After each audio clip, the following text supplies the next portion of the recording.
Então, pessoal, bom dia.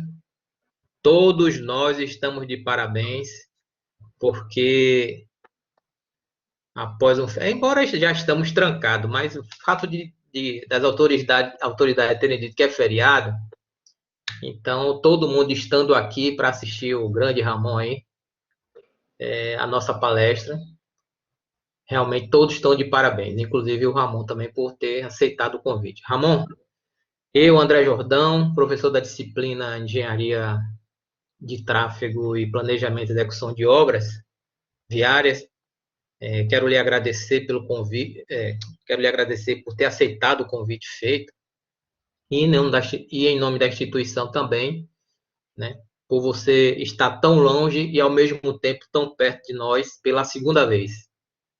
Então, muito obrigado, Ramon, pelo convite aí, aceito. E semestre passado foi maravilhoso o que você tocou no assunto da iminência do novo método de dimensionamento, que provavelmente você vai tocar aí no assunto durante a aula. Os alunos estão curiosos sobre isso, porque lhe acompanham também, inclusive o Amon. Lhe acompanham aí muito pela sua internet, pelos seus canais. E hoje, através de Ramon, está trazendo um tema, inclusive sugerido por ele, que é o mercado da nossa engenharia rodoviária, né, que tem a ver com a nossa área de transporte.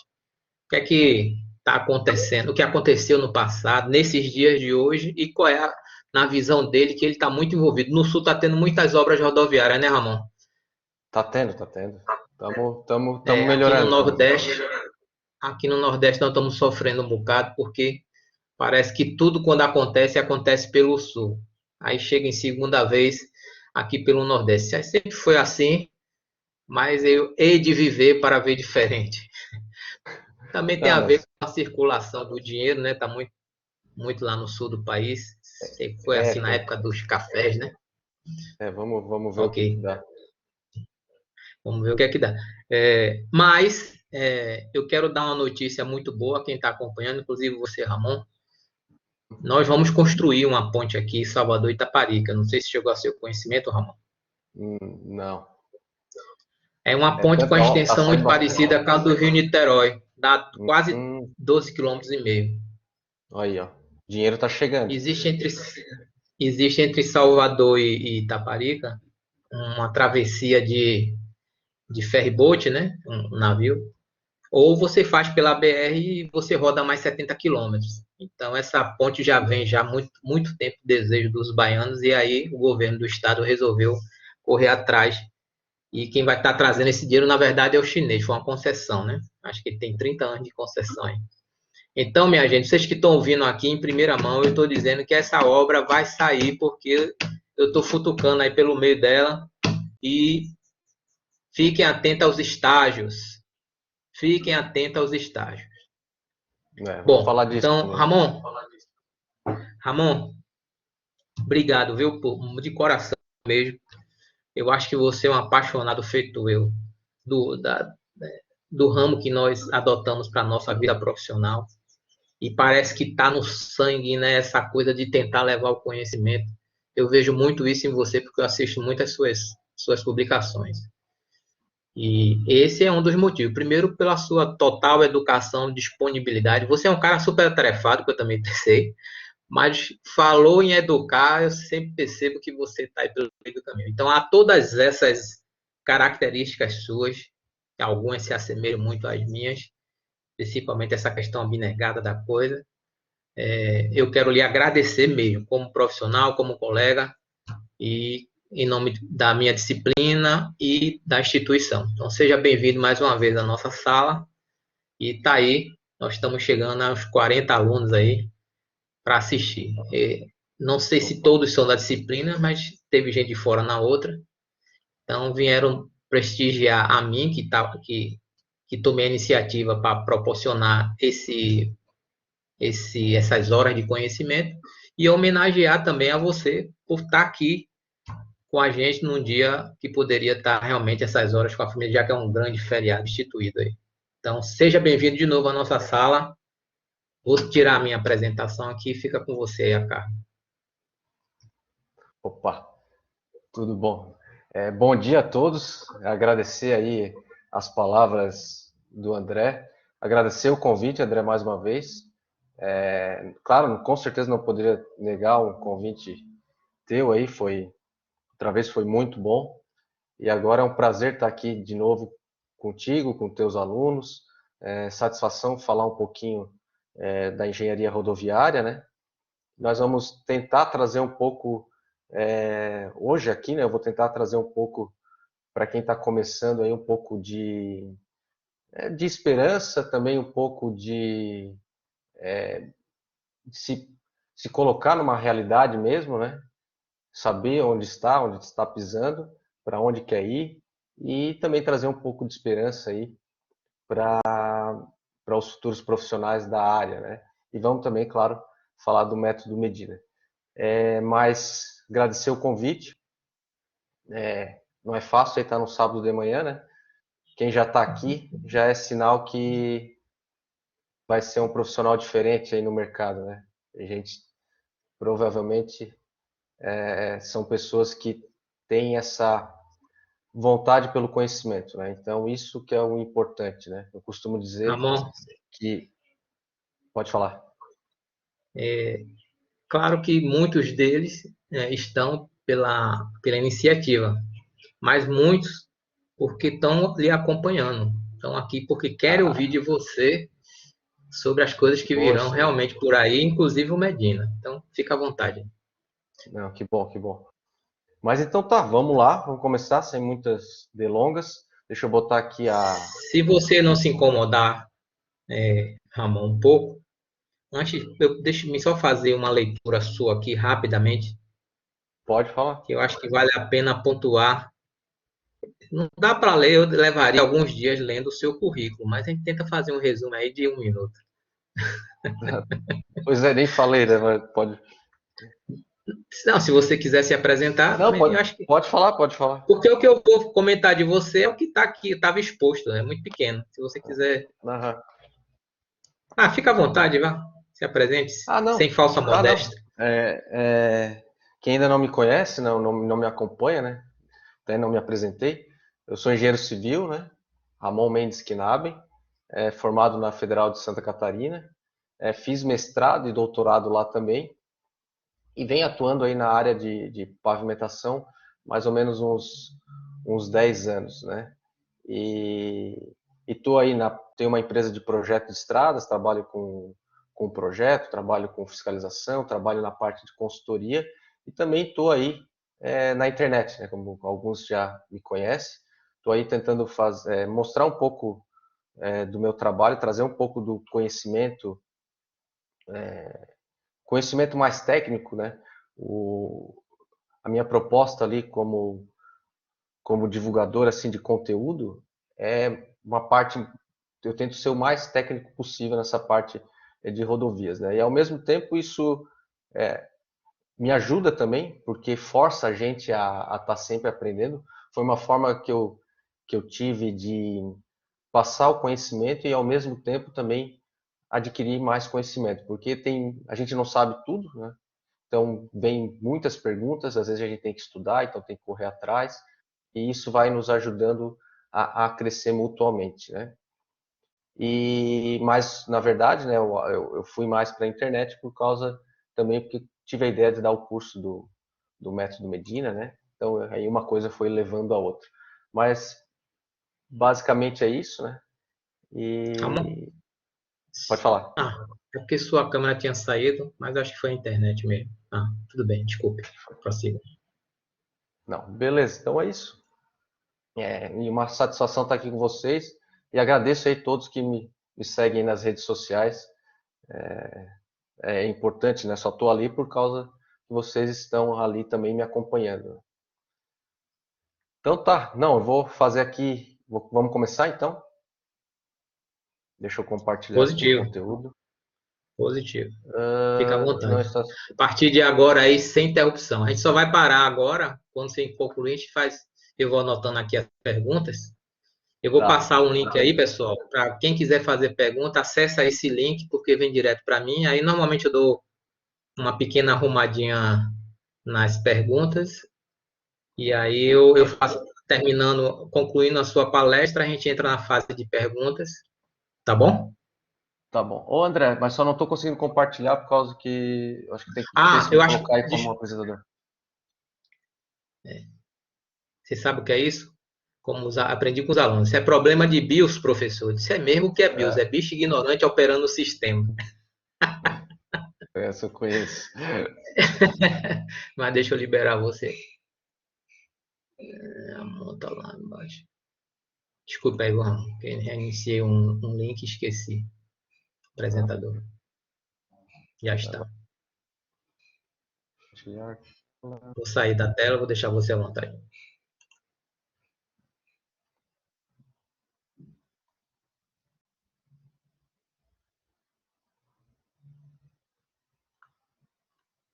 Opa. Estão vendo aí? Tudo certo, né?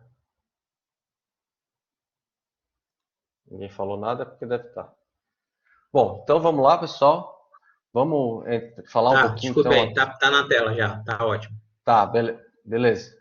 Tava, né? Valeu. Tá, tá, vamos lá Agora tá. então. Título da apresentação hoje, pessoal, vamos falar um pouco do mercado da engenharia rodoviária, antes, durante e agora as perspectivas, né, para quando acabar esse vírus aí, né, essas restrições, né.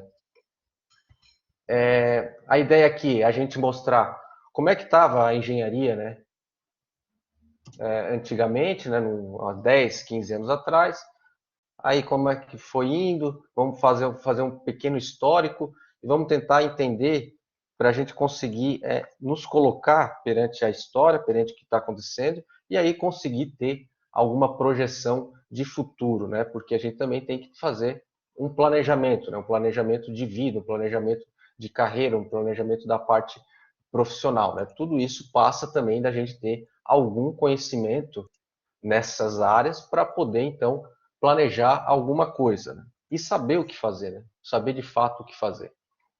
Eu dividi a apresentação aqui numa introdução, então a gente vai ver esse histórico da engenharia, tentando focar na parte da engenharia rodoviária, lógico, né?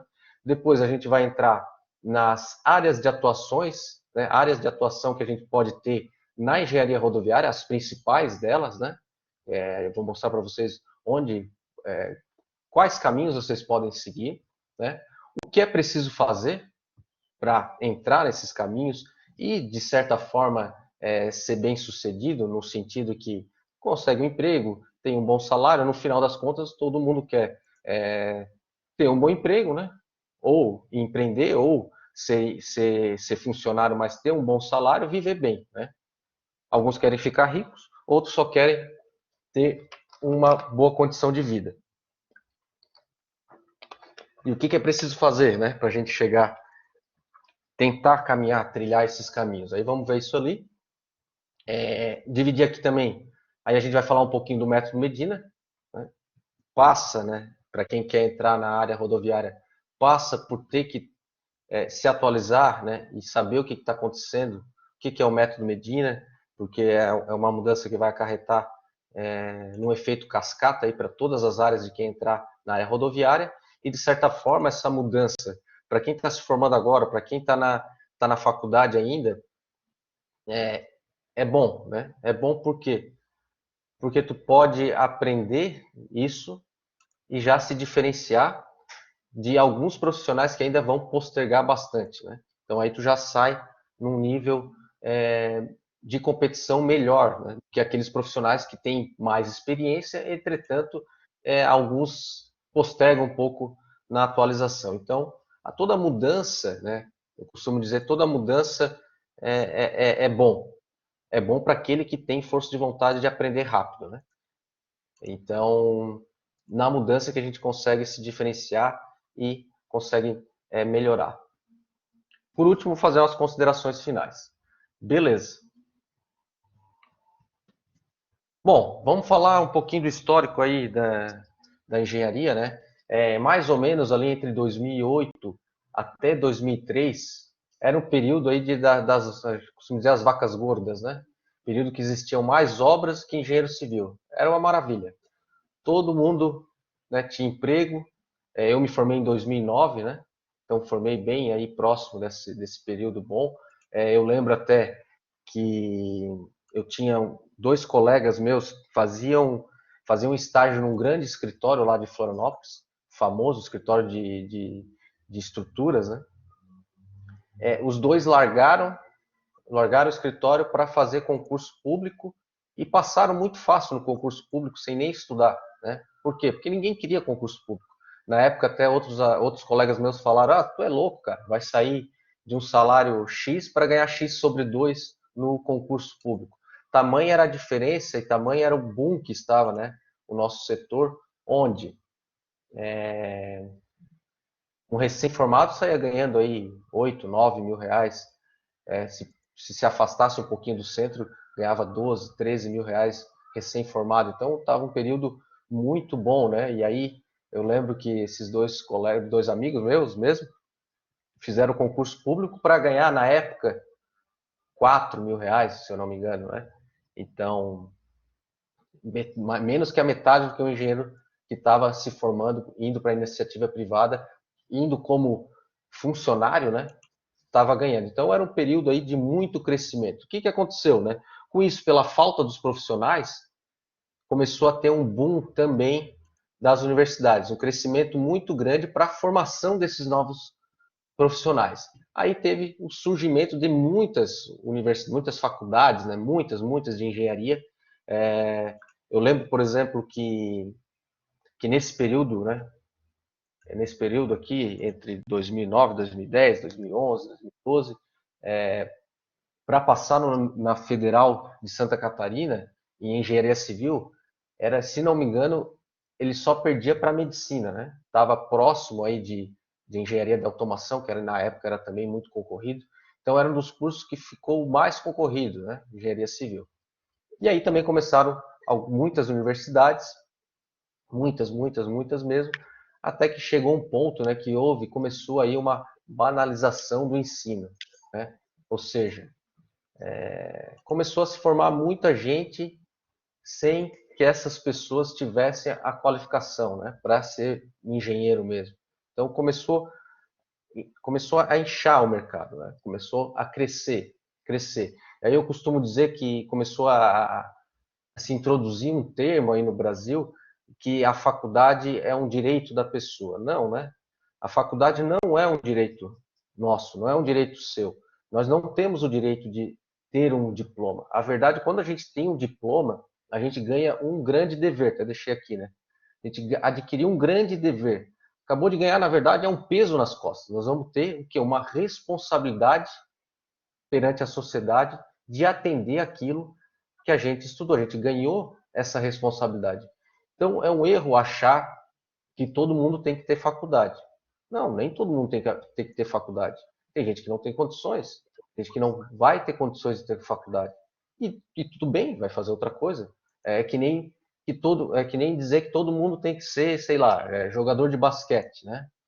Então, não dá. Por exemplo, eu vou ser jogador de basquete se eu quiser? Não vou ser, tenho 1,70 m. Nunca vou ser jogador de basquete. Então, esse conceito, né, que foi introduzido, começou um pouco a ser eu digo até um câncer aí na nossa sociedade. E aí isso se incutiu na nossa cabeça, nós como estudantes até, de achar que isso é um direito. Não, é um dever, a gente tem que tratar como um dever. Aí, se a gente trata como um dever, a gente sente o peso da responsabilidade e aí começa a se mexer para se qualificar mais, para realmente atender aquilo. É por isso que a gente está eu vejo, né, uma crise muito grande dos recém-formados, porque sai da faculdade e não sabe fazer nada. E aí dá aquele baque, porque realmente não sabe, né? Dá aquele baque e aí cai a ficha. Bom, me formei do dia para a noite, mas não estou preparado, né? Então, isso começou a acontecer muito aí, não só na engenharia, né? Mas em todos os setores, em todos os cursos aí. Bom, aí o que eu falei aqui, né? A maioria dos formados não estão preparados. Uns não têm capacidade, tudo bem, faz parte. É que nem eu querer dizer, eu tenho capacidade de ser um Einstein. Não tenho, cara, não tenho, né? Então, cada um tem uma certa capacidade. Com esforço, a gente consegue melhorar essa capacidade e vai melhorando, mas muita gente, né, que não sabe nem somar, está virando engenheiro aí no Brasil. Então, também nós temos que ter um limite aí de saber saber o nosso potencial, né? E tem outros também que têm capacidade, mas também só querem festa e Netflix. Por quê? Porque não estão com a consciência de que ele está ganhando um dever, ele não está ganhando um direito, ele está ganhando um dever nas costas. Então ele tem que atender. É que nem um médico. O cara vai se formar em medicina, cara, ele tem uma responsabilidade muito grande com vidas, né? Então ele tem que atender da melhor forma. O engenheiro também, ele também está lidando com vidas, né? Então, construir uma ponte, construir uma estrada, né? A execução de uma edificação. Então, tu está tratando com vidas também. Então, isso aí a gente tem que ter mais consciência quanto a isso, né? E aí, por conta desses fatores que eu falei para vocês, aí a gente começa a ter medo, ansiedade, insegurança, né? Quando está recém se formando. Aí vamos ver como evitar e sair disso, né? Tem um jeito de a gente evitar e sair disso e não é simples, mas não é fácil, né? Mas vamos ver lá na frente, eu vou mostrar um pouquinho como é que a gente faz, como é que a gente evita isso. Bom, aí a partir de 2015, né? 2014, 2015 começou a crise, né? Desaceleração da economia. Aí nós ficamos ao contrário, né? Muitos profissionais, poucas oportunidades. Desacelerou, né? Muitas faculdades que foram criadas para a gente tentar suprir aquela demanda do boom. Houve um crescimento desordenado, ou seja, quando se cresce muito rápido, também é um crescimento desordenado, né? E aí, o que acontece depois? Todo esse pessoal que está se formando não tem onde colocar, não tem jeito, né? Não tem o que fazer. Então, toda essa fábrica de diploma que foi feito, né, não tem onde fazer, ainda mais quando começa uma desaceleração da economia. Muitos profissionais, poucas oportunidades. Aí nós temos uma série de. Falei que ia trazer um pouco de esperança, né? Mas calma lá. Primeiro a gente vai ver o ruim para depois a gente chegar na parte que a gente vai começar a melhorar. Vamos ver. Mas começa aí essa série de notícias que eu trazendo aqui para vocês. A maioria dos formados em engenharia civil não trabalha como engenheiro, diz a CNI, né? Confederação Nacional da Indústria.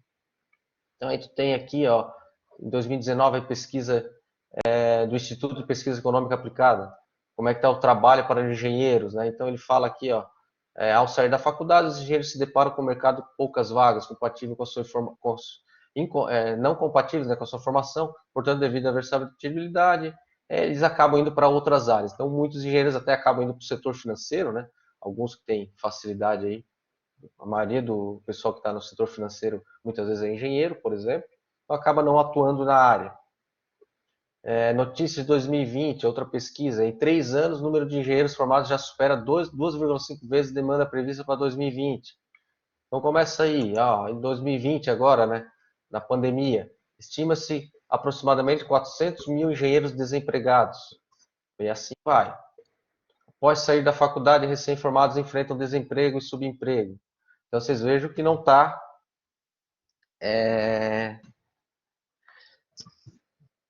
não tá muito fácil, né? Mas vamos ver. A gente já percebe aí, né, vocês conseguem perceber que a gente com certeza tem menos vagas, né, do que engenheiros disponíveis no mercado. Hoje a situação é essa. Hoje eu vim aqui trazer uma palestra para vocês de otimismo e esperança, mas também não tapar o sol com a peneira, né? Então a realidade hoje é essa. Agora, vamos falar aí entrando um pouquinho no setor da infraestrutura. Agora, de qualquer maneira, o Brasil precisa de infraestrutura, não tem jeito. Então, a gente já está vendo que, né, o Brasil começa aí a dar passos de que está melhorando, que vai melhorar. E passa aí, para a melhoria da economia, passa também para uma melhoria da infraestrutura, né? E aí que a gente entra, né? Quem está no no ramo rodoviário gosta muito desse tipo de notícia, né? Então, e principalmente quem está na parte de rodovias. Eu falei de infraestrutura, né? A infraestrutura nós temos as hidrovias, né? Os portos, né? As ferrovias. Então, tudo isso engloba a parte de infraestrutura. Agora, para quem está especificadamente na parte de rodovias, fica mais feliz ainda, porque não adianta chorar, não adianta reclamar. As estradas hoje, né, correspondem a 90% do tráfego dos passageiros. 61%, né, 1,1 das cargas, né, que são transportadas são no modal rodoviário. Né? Só 21 passam por ferrovias, 14 em hidrovias, terminais portuários, fluviais marítimos e 0,4 pela via aérea, valores aproximados. Então, de qualquer maneira, quando a gente está pensando em se especializar em alguma área, a maior chance da gente ter de entrar no mercado de trabalho é na parte de rodovias, né? Lógico, né? A maioria da malha rodoviária, a malha da infraestrutura do Brasil é rodoviária, né? Então, por isso que fica mais fácil, né? A gente primeiro buscar a especialização na parte rodoviária. Está crescendo a parte de rodovias? Está crescendo, mas ainda a realidade é essa, né? São as rodovias. Então, isso já nos anima um pouco, né? De ver que a parte rodoviária é a maior parte, a maior parcela da fatia da infraestrutura. Depois, né, uma das coisas que também nos anima, que o fato de o Brasil precisar de infraestrutura, a gente vê que nós temos uma malha rodoviária aqui de 1.720.000 e 700 mil quilômetros, né, a extensão total da malha rodoviária. A gente teve um crescimento de 2009 a 2019 da malha pavimentada de apenas 0,5%, que corresponde, né, a total de malha rodoviária correspondente é apenas de 12,4%. Ou seja, o que isso nos diz? Que tem muita coisa ainda para fazer. Então, tem muita estrada para pavimentar, tem muito projeto para fazer, então tem muito que crescer o Brasil ainda. Além disso, né, além dessa parte que a gente precisa executar novos pavimentos, nós também temos que a nossa malha rodoviária precisa também de manutenção. E aí, né, na parte de manutenção, nós também, como engenheiros rodoviários, também vamos nos beneficiar. Por quê? Porque o dinheiro vai ter que vir para essa parte de manutenção e aí nós vamos ter mais oportunidades, né, de emprego também na área rodoviária. Pegando aqui um gráfico que trouxe para vocês, aqui está dividido em 4 itens aqui a pesquisa que foi feita, né, o levantamento, estado geral da rodovia, parte só do pavimento, sinalização e geometria da via. Vamos pegar aqui a parte do pavimento, que seria a estrutura do pavimento, né? Em azul, 38%, só 38,6% estão em condição boa. Né? 9% condição bom, condição ótima, né? Em azul, ótimo, 9% condição bom, condição boa, né? A partir daqui é regular para ruim e péssimo. Então, olha, é muita coisa, né? Então, a gente também tem que não só pavimentar mais, como melhorar as nossas rodovias, e também isso passa aí por uma reformulação, falando já aqui da parte do pavimento, da parte do dimensionamento, né? Também passa por uma reformulação das nossas metodologias de dimensionamento, da nossa metodologia de dimensionamento do pavimento, e aqui que entra o Medina, né? Por isso um esforço grande do meio técnico de melhorar o nosso método de dimensionamento para também melhorar as condições das nossas estruturas do pavimento. Beleza. Agora chegando já começando a dar um pouco mais de esperança, né? Mesmo na pandemia, as obras continuam. Então eu trouxe algumas notícias aí mostrando que a gente está num período que tende a voltar a acelerar, né? Porque eu costumo falar, né? Não é que eu costumo falar, é assim, né? As crises são cíclicas, né? Então é normal. Nós temos ciclos, né, na economia. Então períodos de crise, períodos de maior prosperidade e assim por diante. Então a gente espera, a gente tem a esperança de que agora nós estamos, né, começando a caminhar. Quando a gente estava, como se diz, começando a decolar voo, né, veio essa pandemia, né, atrasou bastante aí não só o Brasil, como todo mundo, né? Então isso aí atrapalhou bastante. Mas mesmo assim, ó, trago algumas notícias. Prefeitura acelera a pavimentação das ruas mesmo em tempo de pandemia. Prefeitura de Tubarão inicia ano com pavimentação asfáltica, 2021. Continua obras mesmo com a pandemia, drenagem da Baixada da Vila, que é outra notícia. Prefeitura de Itapeve, também, mesmo com o coronavírus, prefeitura trabalhando para acelerar as obras de infraestrutura. Essa na parte de prefeituras, um monte, né? Várias prefeituras aí, elas estão a todo vapor. Agora já no âmbito federal, né? Quem aí acompanha o ministro Tarcísio sabe que o homem é uma máquina de trazer recurso. Então ele está trazendo muito dinheiro para o nosso setor e isso é uma maravilha para a gente, né? Que está no setor rodoviário, então, e também na engenharia civil, né? Então ali, o governo entrega 86 obras, encerrará o ano com 12 concessões, foi o ano passado, né? Eu acho que foi até mais do que no 86 obras. Então, entrega um monte de obras sendo entregue. Mais uma grande notícia, a NTT liberou o leilão da BR-163. Mais de 2,77 bilhões de investimento. Então, esses investimentos, né, são empregos, são estágios, né, na veia. Vai girar, vai vir um dinheiro para o nosso setor. E aí, consequentemente, né, nós vamos ter mais oportunidades, o salário vai aumentar, então o engenheiro vai ser mais valorizado, claro, né? Aquele que se diferenciar, né? Aquele que está sempre buscando aí o conhecimento. Aquele que não quer nada com nada, acha que vai pegar o diploma, no outro dia vai estar empregado e a vida segue, isso mudou, pessoal. Isso aí nós estamos em outros tempos em que demanda mais esforço do que só ter o diploma na mão. Obras vão seguir na mesma pegada em 2021, diz Tarcísio. 137 bilhões serão contratados de investimento. Então, é bastante coisa, né? Infraestrutura terá recursos para manutenção, o que eu falei até anteriormente. Então, começa a vir, a gente começa a pavimentar mais, mas também temos que ter a parte de manutenção dessas rodovias. Então, é dinheiro para manutenção, é dinheiro também para restauração. Depois vai passar um tempo, nós vamos ter que ter intervenções não só de manutenção, mas também de restauração, né? Então, tudo isso vai alavancando o setor. O governo deve contratar 250 bilhões em investimentos até 2022, diz infraestrutura, Ministério da Infraestrutura, e assim por diante. Certo? Então, vendo o cenário anterior,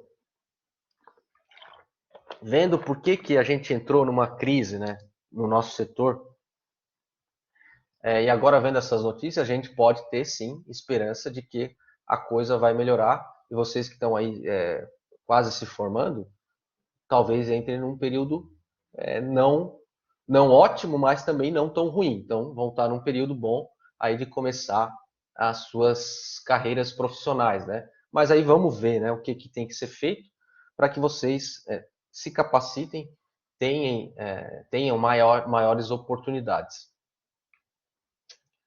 Bom, vamos ver um pouquinho das áreas de atuação do engenheiro rodoviário, tá? Agora vamos entrar, só falar da parte do engenheiro rodoviário, as áreas de atuação, as principais, né?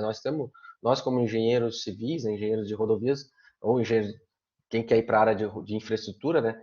Tem uma gama aí de opções, né? Mas basicamente a gente pode trabalhar na parte de projeto, né? Ser projetista, montar uma empresa até, ou trabalhar como funcionário, parte de fiscalização, proprietário, funcionário, também parte de manutenção, construtora, né? A gente pode ser funcionário e aí também ser proprietário, né? Precisa de um investimento inicial maior aqui para a gente montar uma empresa, mais complicado, né? Empresa de construção, para quem está começando, né? Ou a gente pode ir para a área acadêmica, fazer mestrado, doutorado, né? Partir para essa área acadêmica, também uma área boa, muito boa, trabalhar no serviço público. Hoje em dia, como eu falei, por causa da crise, né, muita gente começou a ver isso aqui como uma oportunidade e aí tá uma concorrência fora do comum aqui para entrar nos órgãos públicos, diferentemente do que eu falei ali em 2009, 2010, por exemplo, onde passar num concurso público era um negócio, chegava a ser ridículo. Assim. Eu lembro que meus amigos tiraram, se não me engano, uma nota mais ou menos de. Nem estudaram, fizeram 70 a 65% da prova. E aí passaram, né, nesses concursos públicos. Hoje em dia, o mesmo concurso público, para passar, o candidato tinha que fazer mais de 90% daquela prova. Né?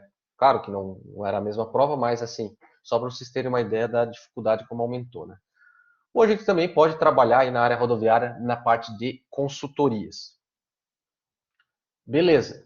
Vou falar aqui bem rapidamente só do projetista e da fiscalização, o que, que faz cada um deles, né? Só para vocês terem uma noção, ainda mais porque eu estou mais nessa parte, né, de projeto e fiscalização. Então, falar um pouco dessa parte, né? O que, que faz um projetista? Ele pode ser um proprietário funcionário, né? Muita gente já pode sair da faculdade e já monta a sua própria empresa de projeto, começa a fazer projetinhos, né? Vai aos poucos, vai crescendo, ou ele entra numa empresa de projetos, né? Uma empresa já consolidada de projetos. O que vai fazer um projetista? Vai fazer projetos de implantação ou de restauração.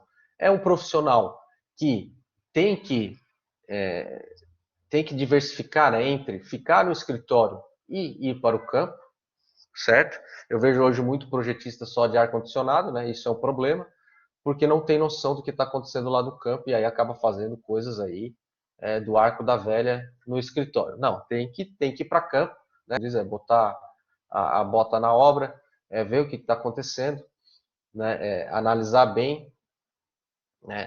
Ter noção da parte de topografia. Então o projetista ele tem que alternar entre escritório e campo, né? Então o projetista ele vai fazer o que tem um projeto, né, rodoviário. O projeto rodoviário é extremamente multidisciplinar, complexo, então tem uma série de disciplinas dentro de um projeto rodoviário. Então nós temos, por exemplo, o projeto geométrico, né, onde vai passar a via, toda a parte do raio. Não sei se vocês já tiveram parte de projeto geométrico, mas toda essa parte aí, parte de interseções também. Então, perfil, né? Projeto geométrico tem o perfil do terreno e assim por diante. Tem o projeto terraplenagem dentro do projeto rodoviário. Então tem as seções transversais, parte de talude de corte, que é um talude de aterro, né? Um de aterro aqui 1,5 para 1, de corte 1 para 1. Projeto terraplenagem, a gente tem as seções transversais, então vocês estão vendo aqui em corte, né? Então eu tenho aqui em verde o terreno e aqui é onde vai ficar o meu projeto. Então eu tenho aqui a plataforma, né, da pista, né? E aqui eu tenho o talude de aterro, né? Então aqui vocês estão vendo, a gente vai aterrar aqui nessa parte. Então para cada seção a gente tem uma seção transversal, né? Para a gente saber como é que vai ficar lá no terreno. Então aqui eu estou numa seção transversal de aterro.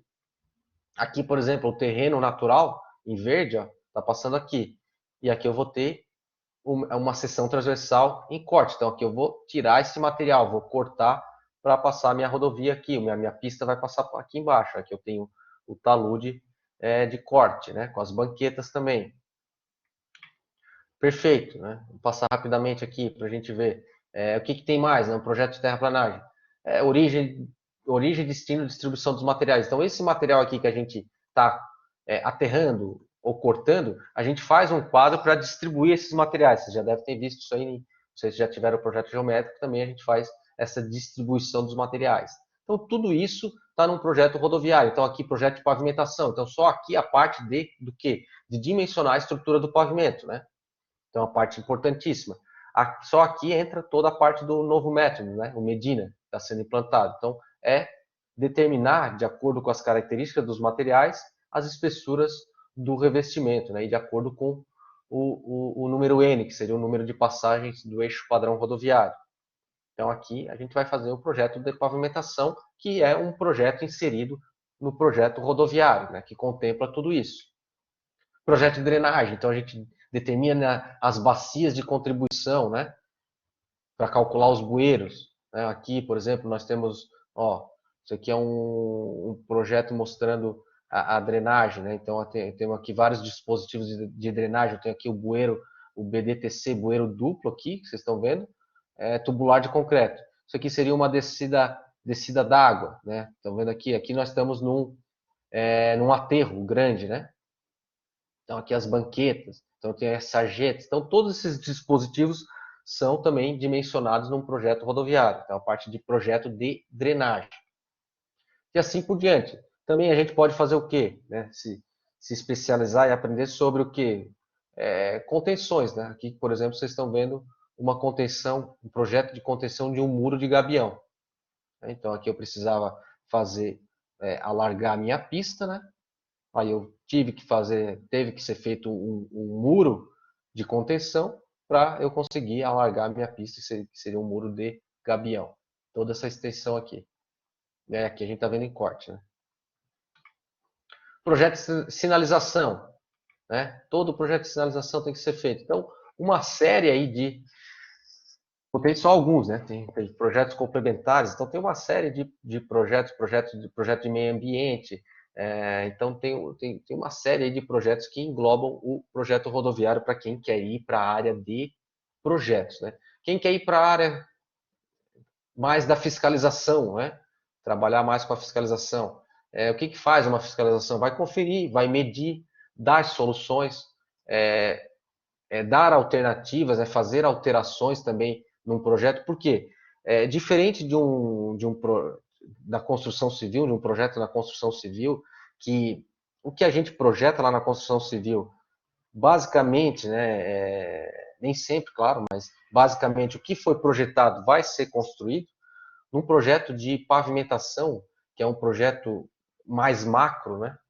Então, é um projeto de uma escala muito maior, e a gente tem os materiais que são muito heterogêneos, né? Os solos, por exemplo, são muito heterogêneos. Então a gente tem uma série de mudanças que a gente vai ter nesse projeto que a gente só vai conseguir ver, né, a partir da construção. Então a fiscalização, né, tem um papel importante aí para dar diferentes soluções que vão aparecendo ao longo aí da execução de um projeto de pavimentação. O projetista, né, ele não tem condições de prever tudo o que vai acontecer na obra, né? Por isso, né, que nós temos aditivos, né? A gente tem na lei aí, a gente pode ter até 25% de aditivo na obra, numa obra de implantação. Já numa obra de restauração, nós temos aí a possibilidade de 50% de aditivar essa obra. Por quê? Porque numa obra de restauração, os problemas que podem acontecer, né, os imprevistos, né, que podem acontecer são muito maiores do que numa obra de implantação. E aí o profissional da área de fiscalização, ele vai trabalhar um pouco mais no campo, né, ou deveria estar um pouco mais do campo, né, o engenheiro, né, falando do engenheiro civil, o engenheiro fiscal, ele vai estar aí conferindo o que está sendo feito e dando essas diferentes soluções de acordo, né, com a técnica. Certo? Então ele vai conferir, vai aí verificar as patologias que vai mandar refazer, se tiver algum problema, ó, por exemplo aqui deu um afundamento aqui, teve uma panela aqui durante uma chuva forte, né? Então não fizeram bem a compactação. Aqui o fiscal tem que estar sempre de olho. Foi refeito o trecho. Aqui uma trinca precoce, né? Deu um afundamento aqui, tem que ser refeito. Aqui o meio-fio estava todo torto, esse meio-fio, marreta nele, então tem que quebrar, vai fazer de novo. Então essa parte aí da fiscalização, o fiscal tem que ser um cara que tem ao mesmo tempo um certo bom senso, mas ele também não pode ser, ele tem que ser um pouco cruel às vezes. Então ele vai fazer, né, então a parte aí de fiscalização, tem toda a parte do controle tecnológico, né, os ensaios, tem que dominar bem os ensaios, né, parte de medição, aqui uma tabela de medição, então é o fiscal que faz a medição, ou seja, o que é a medição? Ele vai medir o que a construtora executou no período, né, naquele mês, e vai medir, foi tantos metros de meio fio, de acordo com o orçamento da obra, foi tanto de escavação, né? Junto com a topografia que vai ajudar ele a calcular os volumes, né?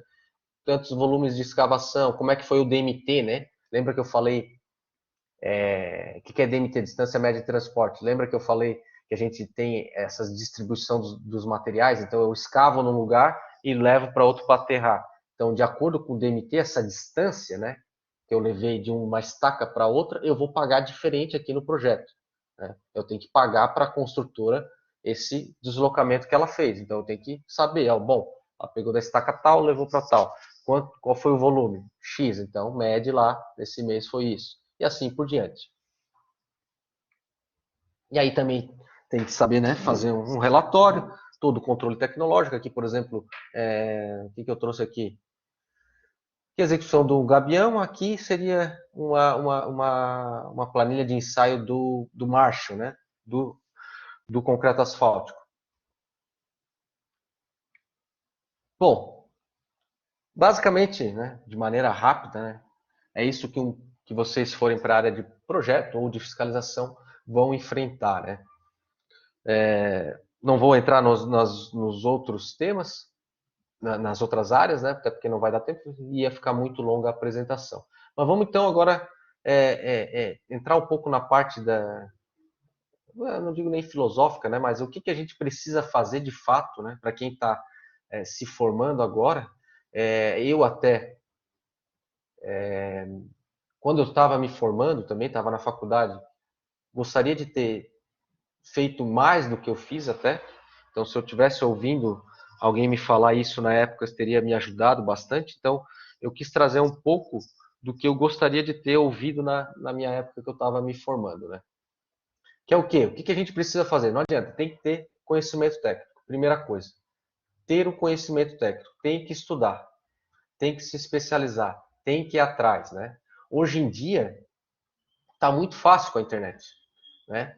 A gente consegue ter acesso ao conhecimento muito fácil. Eu estava até conversando com um colega meu, ex-funcionário do DINF, que trabalha hoje com a gente ali na fiscalização, tem uma baita experiência, né? E já se aposentou, tem quase 30 anos de infra, né? Aqui de Santa Catarina. E ele estava falando para mim como era difícil, né, a gente ir atrás do conhecimento na época dele, porque ele tinha que pegar e ir para a biblioteca, tinha uma biblioteca e folhear o livro. Não tinha Ctrl L, né, Ctrl F, né, para buscar palavra-chave, né? Não tinha isso aí. Era no livrinho mesmo e tacando ali com um esforço grande aí para conseguir ir atrás de um conhecimento. Era muito difícil, né? Hoje em dia a internet, a gente dá um Google e acha o conhecimento. Hoje a gente tem profissionais aí falando, né, na internet sobre os diversos assuntos aí não só de pavimentação, né, não só da engenharia, mas de todo tipo de conhecimento, né? Então, hoje o conhecimento está muito abundante. Qual é o grande problema hoje que nós temos, né? Aí a gente está a gente foi para o outro lado, é um excesso de informação. Aí o que a gente tem que ter? Discernimento para poder escolher a melhor informação, né? Para a gente não ter um excesso, né, de conhecimento, um excesso, isso também gera ansiedade, né? Sabe, aquela gana de, porra, não sei tudo, tem que saber isso, tem que saber aquilo. Então, porque tem muita informação, a gente está sendo bombardeado muito com informação. Aí a gente tem que respirar fundo, não.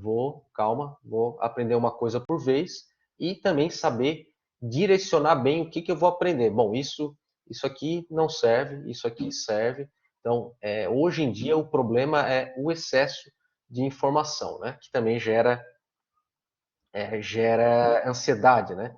Mas eu acredito, na minha opinião, acho que melhorou, né?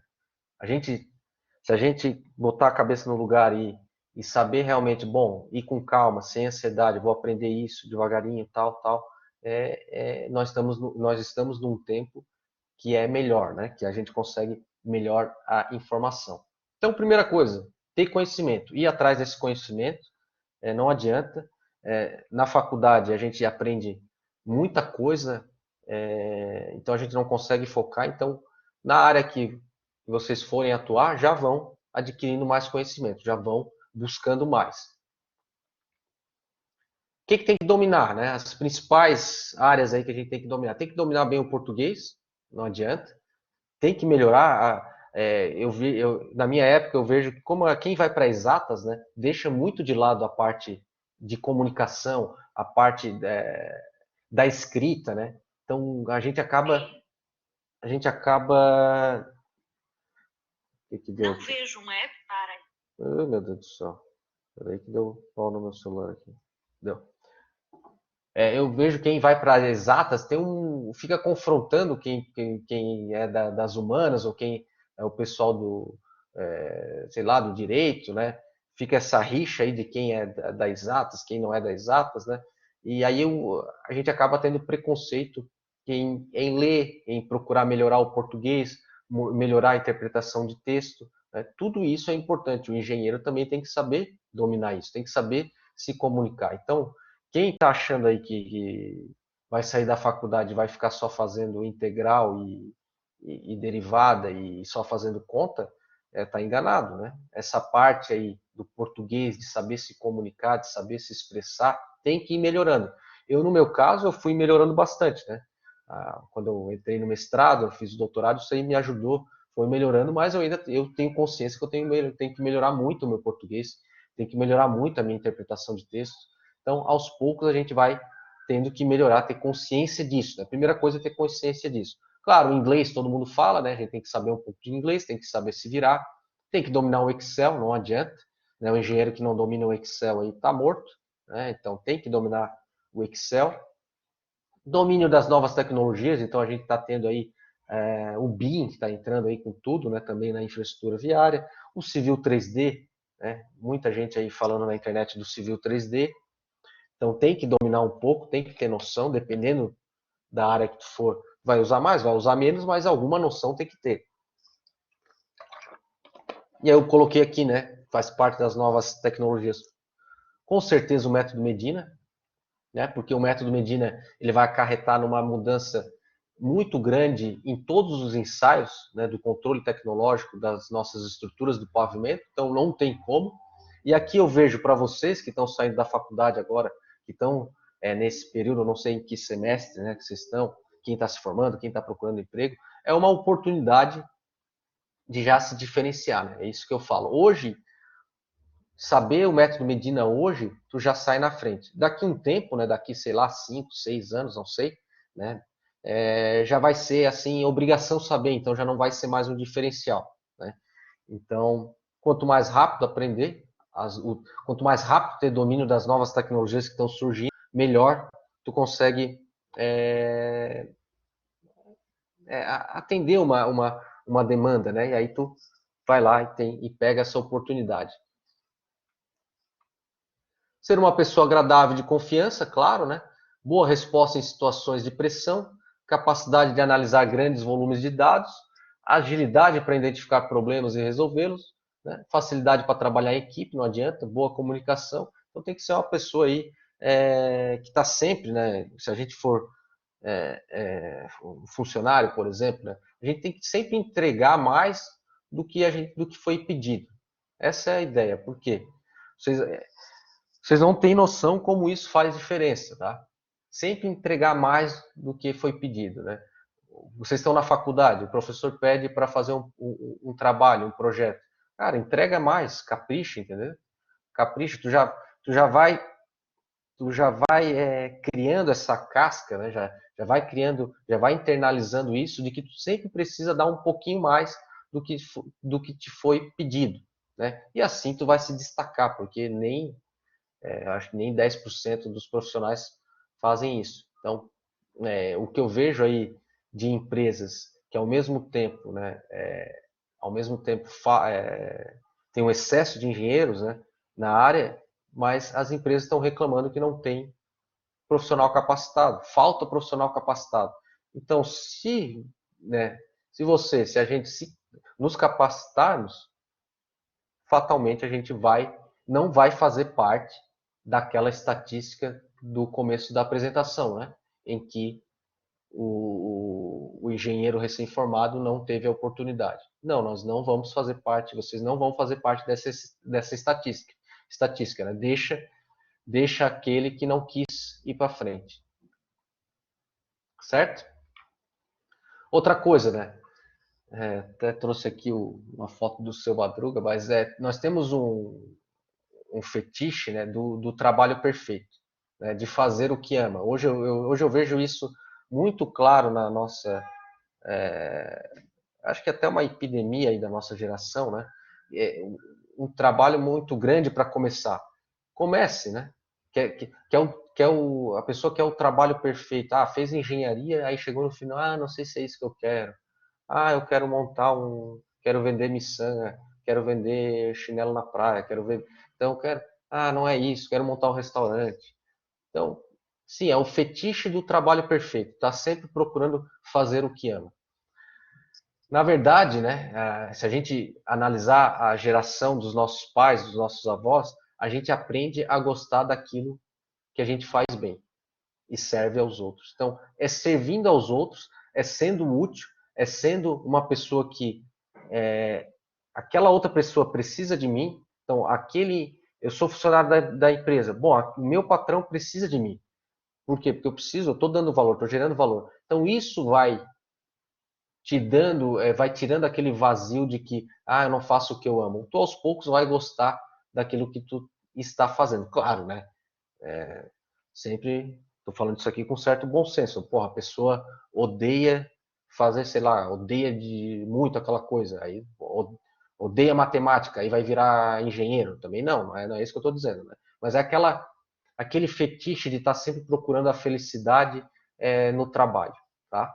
Então a gente não, a gente serve aos outros, procura melhorar, procura dar o melhor, ou seja, procura fazer isso que eu falei para vocês, né? Dar um pouquinho a mais sempre, e aí aos poucos a gente vai tendo aquela satisfação de que, pô, estou gostando do que eu estou fazendo, né? Então comece um estágio, entre num estágio, nem que seja de graça, né? Tu não está pagando para aprender, tu está pagando a faculdade para aprender, né? Por que tu quer ganhar no estágio? Hoje em dia está difícil, às vezes o pessoal não está remunerando bem o estágio.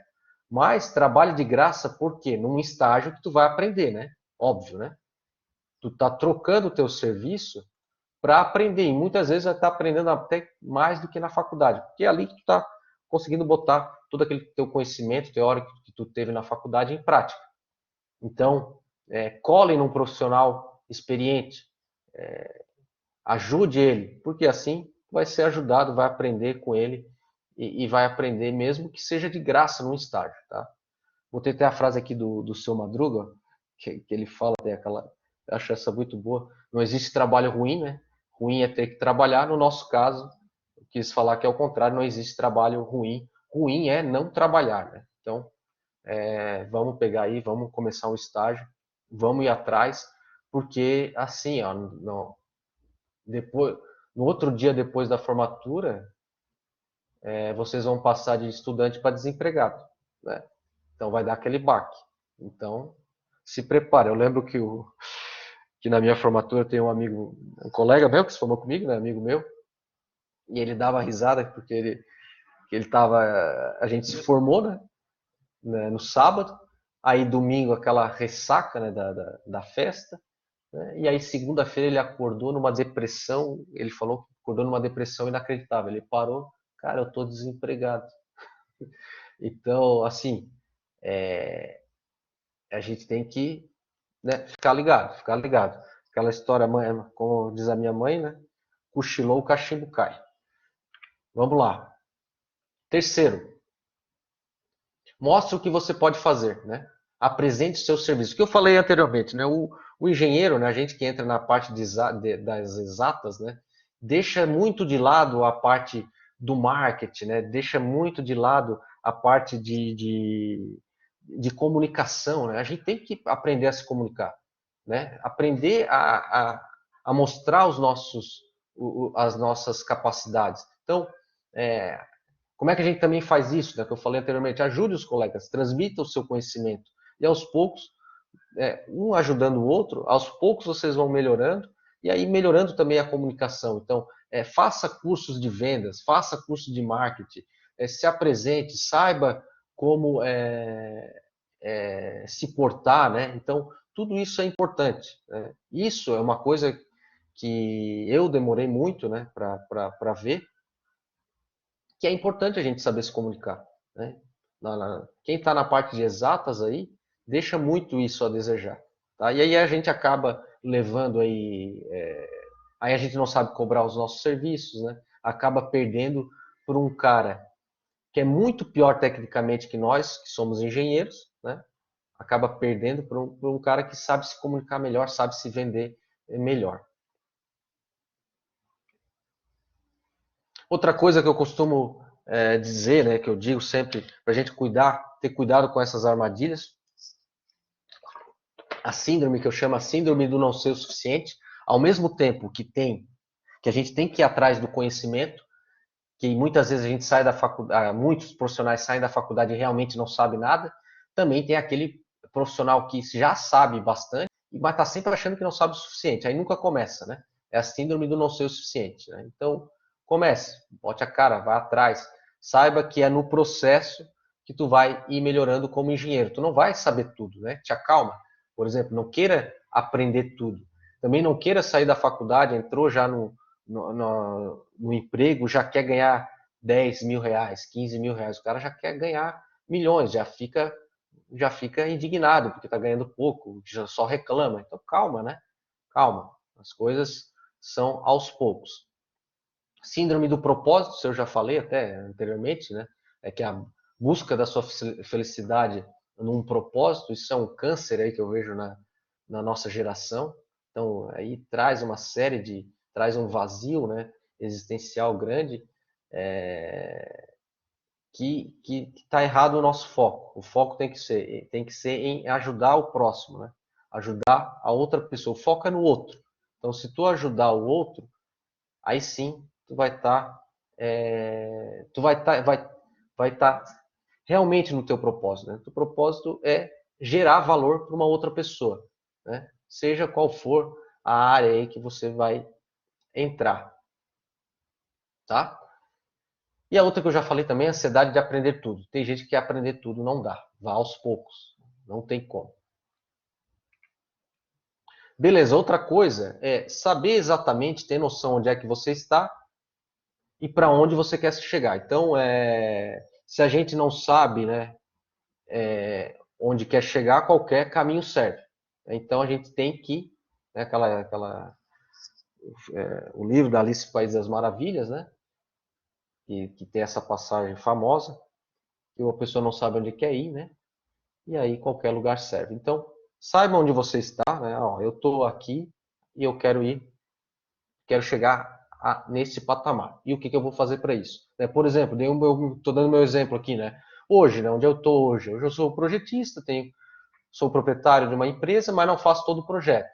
Estou na fiscalização, proprietário, muitas vezes também faço parcerias e entro como terceirizado, né? Estou na parte acadêmica, né? Professor, tenho mestrado, doutorado, continuo, mas mesmo assim, apesar de ter mestrado e doutorado, hoje em dia só ter o diploma não adianta, mesmo se eu tiver mestrado e doutorado e não tiver o conhecimento, não vai adiantar em nada, né? Eu tenho que gerar valor. Então, continuo fazendo curso, continuo tentando me aprimorar. Hoje ministro um curso online pela internet, também ministro aulas em uma pós-graduação, dou consultorias, né, treinamentos, principalmente para profissionais, aí, estudantes que estão na parte do TCC, né, que o TCC é uma hora aí que a gente quase perde todos os cabelos, né? Então, eu estou aqui hoje, né? Aí eu preciso fazer. Bom, vocês também têm que fazer. Onde é que eu estou? Beleza, estou aqui. Onde é que eu quero chegar? Onde eu quero chegar? Aí, né, onde eu quero chegar, o que devo fazer para alcançar o objetivo? E nunca defina o resultado como meta, né? Nunca faça isso. Por exemplo, esse ano eu vou emagrecer 10 quilos. Não, esse ano eu vou fazer 3 vezes a academia por semana, né? Emagrecer 10 quilos é a consequência dos meus atos, né? Então a mesma coisa serve no profissional. O que eu vou fazer para melhorar, né? Para alcançar esse meu objetivo? Vou fazer curso na internet? Ok, quais? Beleza. Quantas vezes na semana? Vou fazer, vou assistir todo final de semana tantas horas de vídeo e define. Pronto, e esquece o resultado. O resultado é consequência. Bom, aí falando em atualização, falando em novas tecnologias, né, aí a gente entra no método Medina. Falar um pouquinho sobre o método Medina, já estou falando há quase 1 hora. Estou falando bastante, né? Meu Deus. Tá todo mundo aí ainda? Beleza. Eu acho que sim. Você tá indo muito bem. Estou fazendo Opa. uns apontamentos do que você está citando aí, está sendo muito útil. Então tá, então vamos lá. Vamos falar um pouquinho do método Medina. O que é o método Medina? É o novo método de dimensionamento dos pavimentos flexíveis do Brasil. Então parte de pavimento flexível e semi-rígido também, tá? Não entra na parte de dimensionamento de pavimentos rígidos. Pavimentos rígidos seriam Ramon, as placas de concreto. Oi. só para reforçar aqui, ó, a Lalesca está dizendo que está ótimo, a Rebeca também, o Lucas está dizendo que Obrigado. sua palestra está show, Coisa o boa, Atalan coisa boa. Santos está dizendo que é top. Ah, Ou então seja, já, então tá falando o que a gente precisa ouvir. Prossiga. então tá, já fico mais tranquilo. Beleza, então. Então, aí o método Medina ele não vai englobar a parte de dimensionamento do pavimento rígido, né, que seriam as placas de concreto Portland, de cimento Portland. O método Medina é para pavimentos flexíveis e semi-rígidos.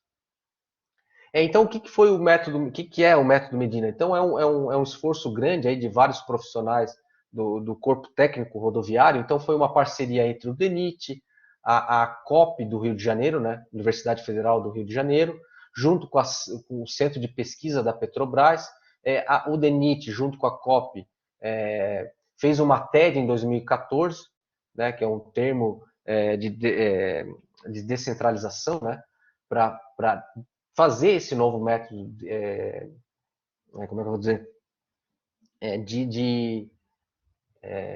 me fugiu a palavra, de criar, né, esse novo método, né, junto, né, é, a Petrobras, né, criou, né, junto com várias universidades federais espalhadas pelo Brasil todo, né, a rede temática de asfalto, então, onde foram construídas várias pistas experimentais. Então, é um esforço aí muito grande de todo o meio técnico e não é de ontem para hoje. Né? Isso aqui já vem aí há mais de 10, 15 anos sendo criado. Né? Leva o nome de Medina por causa do professor Jacques de Medina, em homenagem ao professor Jacques de Medina, que faleceu em janeiro de 2019. Tá? Então, o Jacques de Medina, né, o professor Jacques de Medina, foi o grande precursor aí da mecânica do pavimento. Tem até o livro dele, né, famoso livro Mecânica dos Pavimentos, junto com a professora Laura Maria Goretti da Mota, que é uma das cabeças aí do método Medina, né, a professora da COP do Rio de Janeiro. Agora, hoje, acho que ela está aposentada até. Mas continua aí colaborando com o método Medina. O método Medina é uma metodologia, então, mecanística empírica, tá? Que vai, né, nos trazer um pacote de 3 softwares. Software Medina, de fato, que é para dimensionar a estrutura do pavimento. O software AMC, que o AMC calcula, né, faz as análises elásticas de múltiplas camadas e alimenta o Medina. E também tem a parte de restauração, a parte do Beck Medina, parte aí para a gente determinar as retroanálises, né, fazer as bacias de deformação. Certo? Há uma série de ensaios novos sendo implantados por causa dessa nova metodologia. Então, nós temos os módulos de resiliência através dos equipamentos triaxiais, né, para módulo de resiliência dos materiais granulares, né, e os solos finos. Então, o módulo triaxial, ou seja, a gente vai ter um módulo de resiliência, que é a rigidez dessa estrutura, né, desse material, em função de duas tensões, uma tensão confinante e uma tensão desvio. A desvio é essa em cargas cíclicas, né, que ela aplica e descansa, aplica e descansa. Por que isso? Porque esses ensaios, né, são ditos ensaios dinâmicos, é a tentativa da gente simular o que acontece lá no campo. Porque lá no campo o que acontece? Passa o meu eixo padrão, né, de rodoviário, e a rodovia tem uma flexão e ela retorna. Tem uma flexão e ela retorna. Então, é isso que está acontecendo lá no campo. É que são cargas transientes, são cargas cíclicas. Então, todos os nossos ensaios, né, os novos ensaios que vão alimentar o software Medina para a gente determinar as espessuras dos revestimentos, são ensaios de cargas cíclicas, tá? Nessa tentativa de simular o que acontece lá no campo. Nós temos então o módulo de resiliência para as camadas, para os solos granulares e os solos finos, o módulo de resiliência também para a mistura asfáltica, e aí é por compressão diametral, já é um outro ensaio, também por cargas cíclicas. Aí a gente tem a parte de deformação permanente. O que seria a deformação permanente? A deformação plástica, né? Aquelas trilhas de roda que a gente tem na estrutura do pavimento, que eu também não quero, né? Que eu não quero, que eu também não quero, que eu não quero esse defeito, também não quero defeito de fadiga, né? Então, ensaios cíclicos também, que a gente vai ter, nesse caso, 3 variáveis aqui. Então, a deformação permanente dos solos e dos granulares, que veio da tese aí do Guimarães, em 2009, vai levar em consideração tensão-desvio, tensão de confinamento e o número de aplicações de carga. Aí a gente vai ter um modelo, vai fazer todo um tratamento estatístico e aí lançar lá no software Medina para fazer o dimensionamento. Deformação permanente da mistura asfáltica. Também temos que avaliar a deformação permanente da mistura asfáltica. Aqui é para avaliar dos solos, né? Os solos finos e os granulares. Aqui a gente tem um outro ensaio para avaliar a deformação permanente da mistura asfáltica, um ensaio de flow number. Então, quem está entrando aí na área rodoviária tem que saber isso aí tudo, né? Todos esses ensaios, tem que saber interpretar, tem que saber fazer, tem que saber analisar. Não tem como.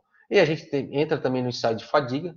O método Medina vai levar em consideração o ensaio de fadiga, que é, né, um dos critérios de ruptura do meu dimensionamento é verificar a fadiga e verificar a deformação permanente. Né? O Medina vai levar esses 2 critérios de ruptura. E aí o ensaio de fadiga nós vamos também fazer no equipamento por compressão diametral. Na fadiga a gente tem, né, na literatura não, né, espalhado no mundo aí diversos tipos de ensaio, mas no Brasil, como a gente já tem mais essas prensas, né, fica mais fácil de adaptar e fazer o ensaio de fadiga por compressão diametral. Certo?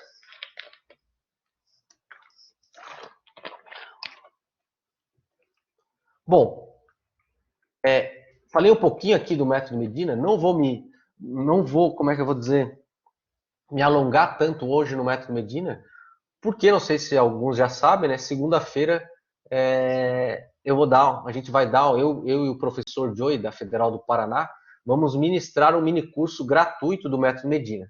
Então vai ser segunda, quarta e sexta.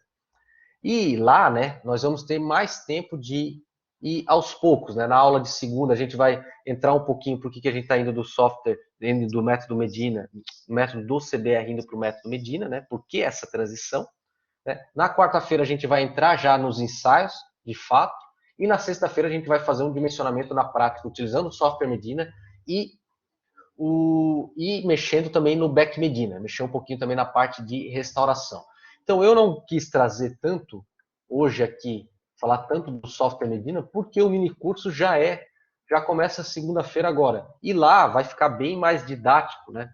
Para quem está tendo um primeiro contato agora do que é o Medina, do que se trata toda essa mudança. Então lá vai ficar bem mais didático então do que eu falar aqui, né? Então, por isso que eu dei só uma pincelada e aqui convidar vocês para entrar nessa página, né? Tem lá na bio, tá na minha bio do Instagram também. É só entrar aqui, fazer a inscrição. Segunda-feira começa e a gente vai entrar ali num passo a passo, uma sequência para que vocês possam entender melhor da melhor forma possível. Ramon, Oi. tem como você pegar esse link e colocar aqui no chat? Ah, tem.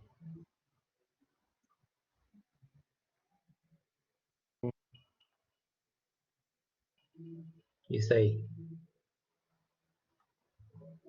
Para você tá craque, viu? Você tá dando muita palestra, viu?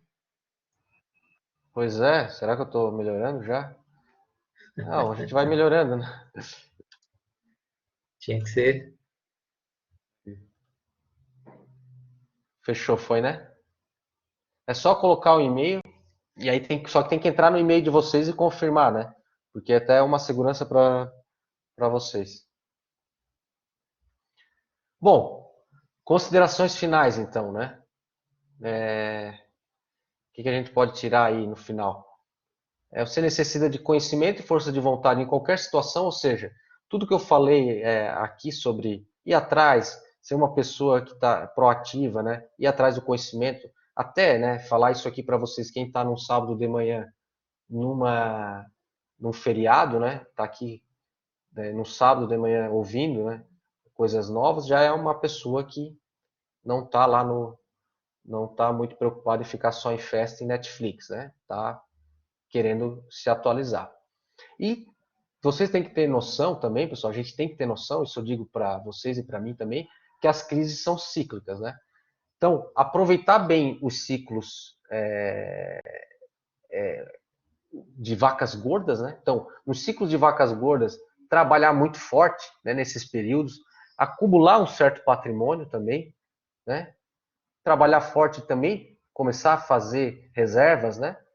Acumular esse certo patrimônio e aí nas crises, né, a gente se adapta, se fortalece, muda, se reinventa, né? Estuda mais, vai atrás. Nesses períodos de crise a gente tenta dar aquela parada, pensar um pouco o que fazer e nas vacas gordas trabalhe forte. Não percam as oportunidades quando tem esses booms, né, na economia. Não percam mesmo. E saibam que ele vai passar também, assim como a crise também vai passar. Isso aqui é importante para qualquer pessoa, né? Pare de reclamar, seja grato por tudo, mas não confunda gratidão com estagnação. Procure sempre melhorar.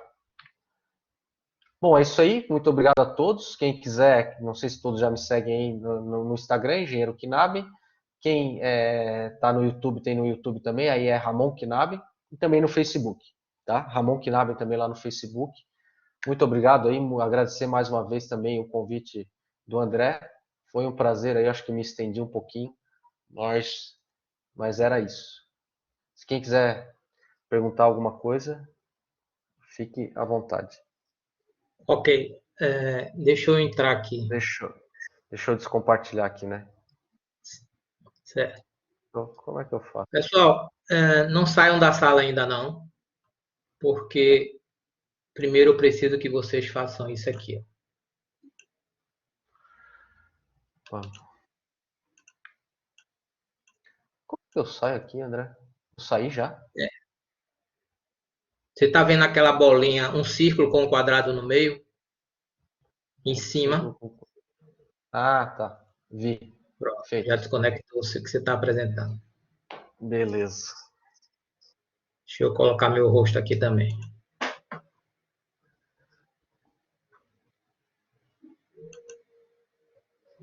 Pronto, olha, antes antes de partir para as perguntas, Ramon, eu vou Certo. deixar aqui o link, o link da lista de presença. Administrativamente é necessário porque a gente precisa apresentar a coordenação do curso e, consequentemente, a Unifax, né? Então, deixa eu gerar aqui uma lista de presença. Ela já está pronta, é só.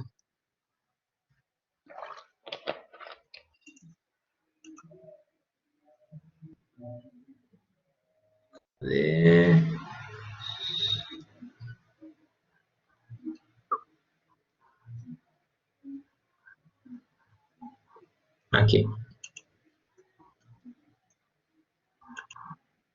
Vou gerar o link. Pronto. Pessoal, é o seguinte, ó, eu vou pedir aí que vocês, nesse link que eu vou passar agora, lista de presença.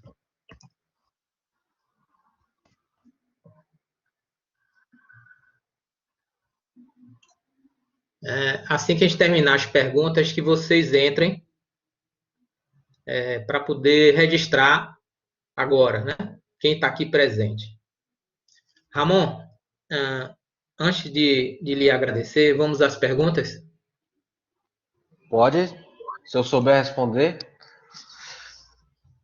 Bom, antes de começar a perguntar,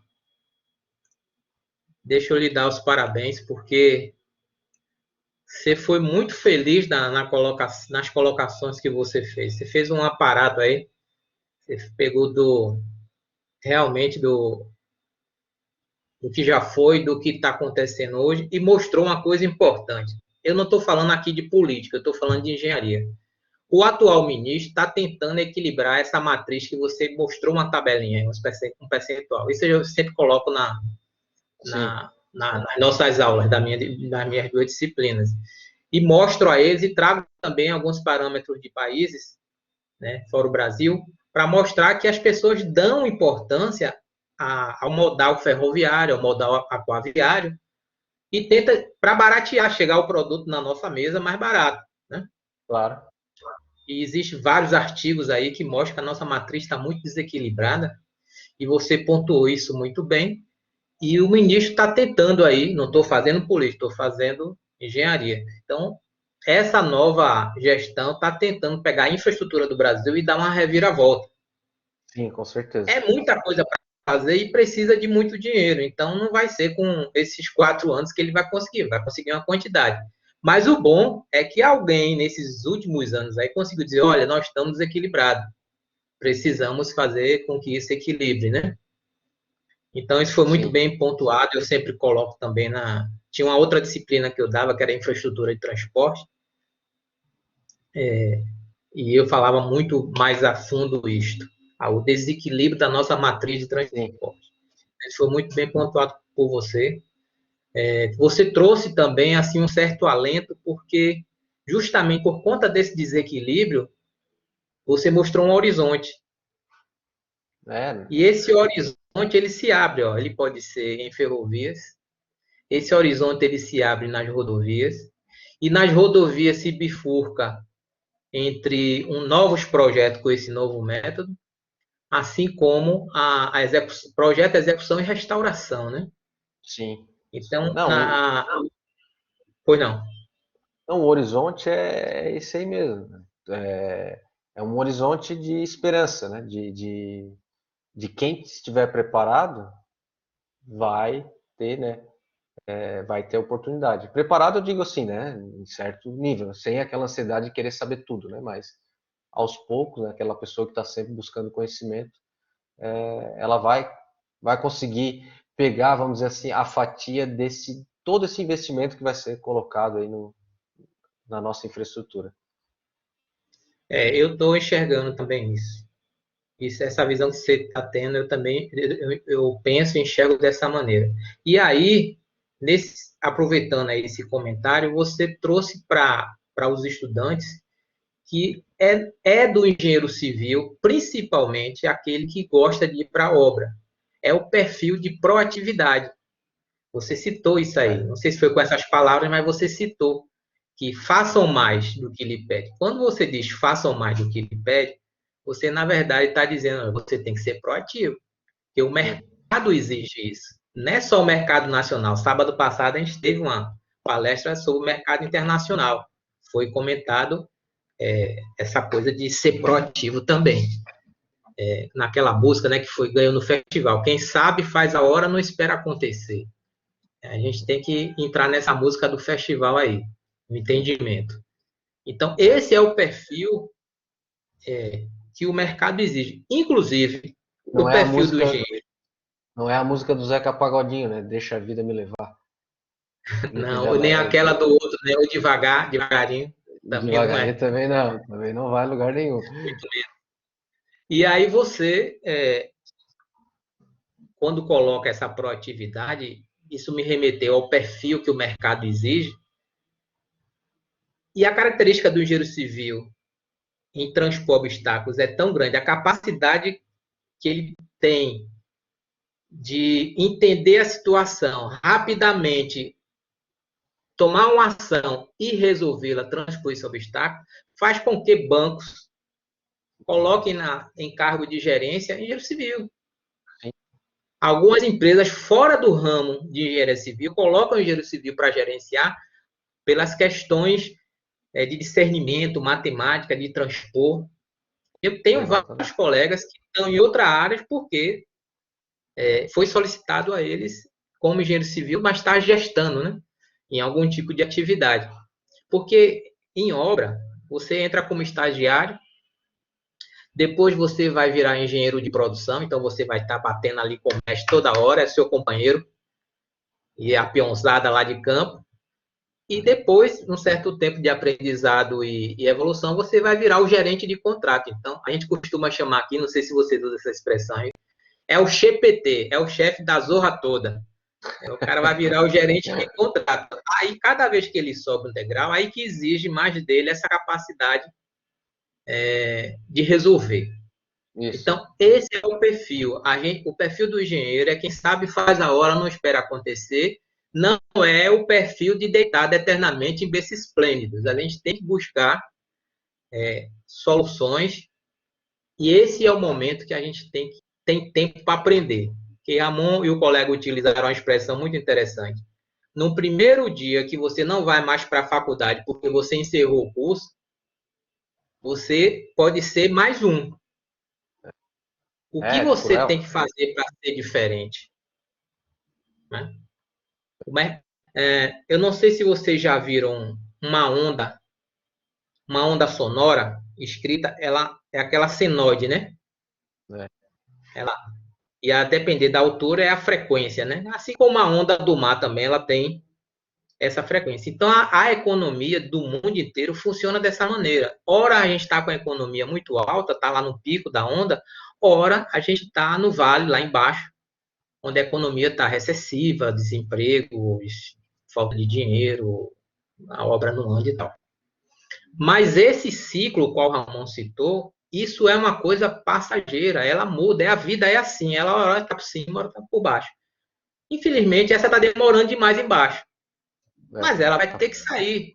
Assim como o gráfico da Bolsa de Valores, você tem ali um preço médio e aquilo fica oscilando, hora sobe, hora desce, hora sobe, mas ele fica dentro de uma faixa, né?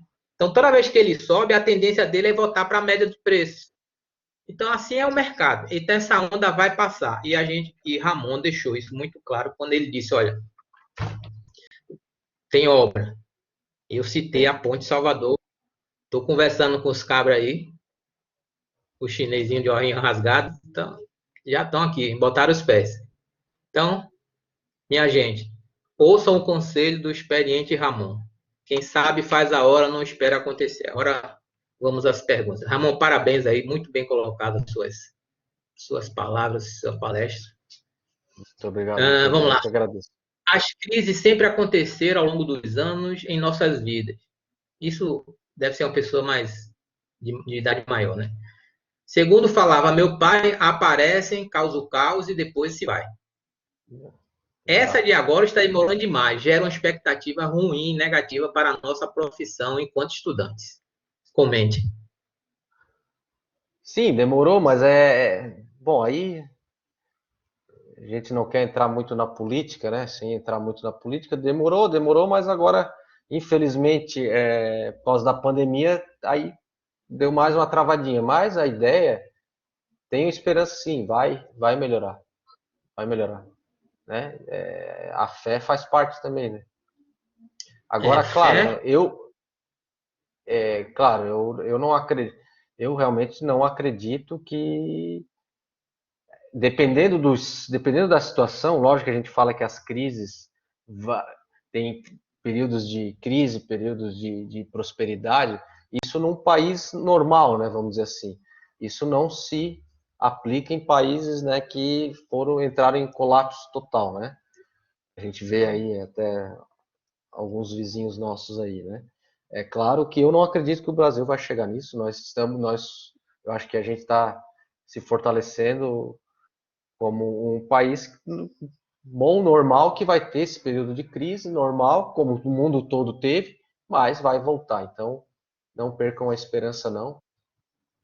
Vai, eu só vai queria voltar sim. reforçar a sua colocação. Eu me lembro que em 2003 eu estava na África e a gente estava buscando gente saindo da faculdade, porque o mercado estava tão aquecido, imobiliário, etc.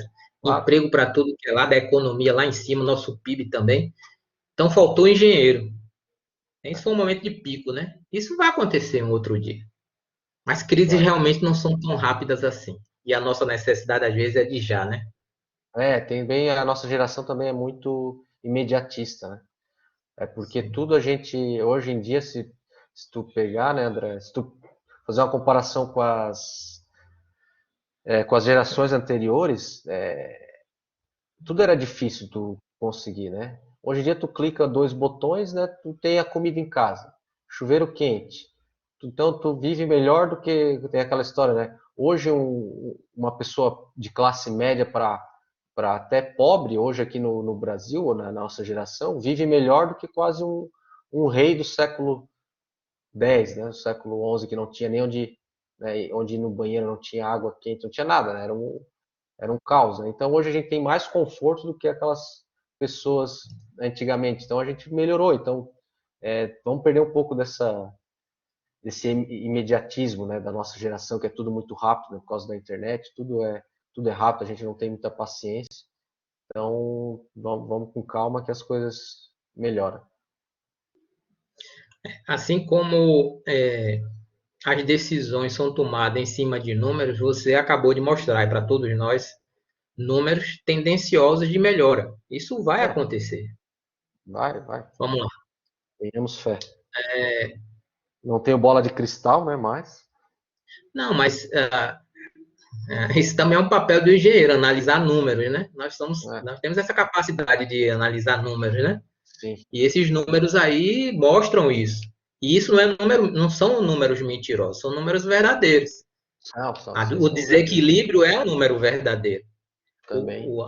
O Ministério já começa a querer fazer alguma coisa. Vamos ver só a continuidade disso, né? Aí vamos lá. Percebo que a matriz de transporte precisa melhorar e ficar mais equilibrada. Ó. Já Sim. dizia o professor André, isso está acontecendo com o novo ministro. Pode ser uma tendência de futuro para emprego? Sim, já falamos, né? Já Com falamos. certeza. Onde tem dinheiro, tem emprego.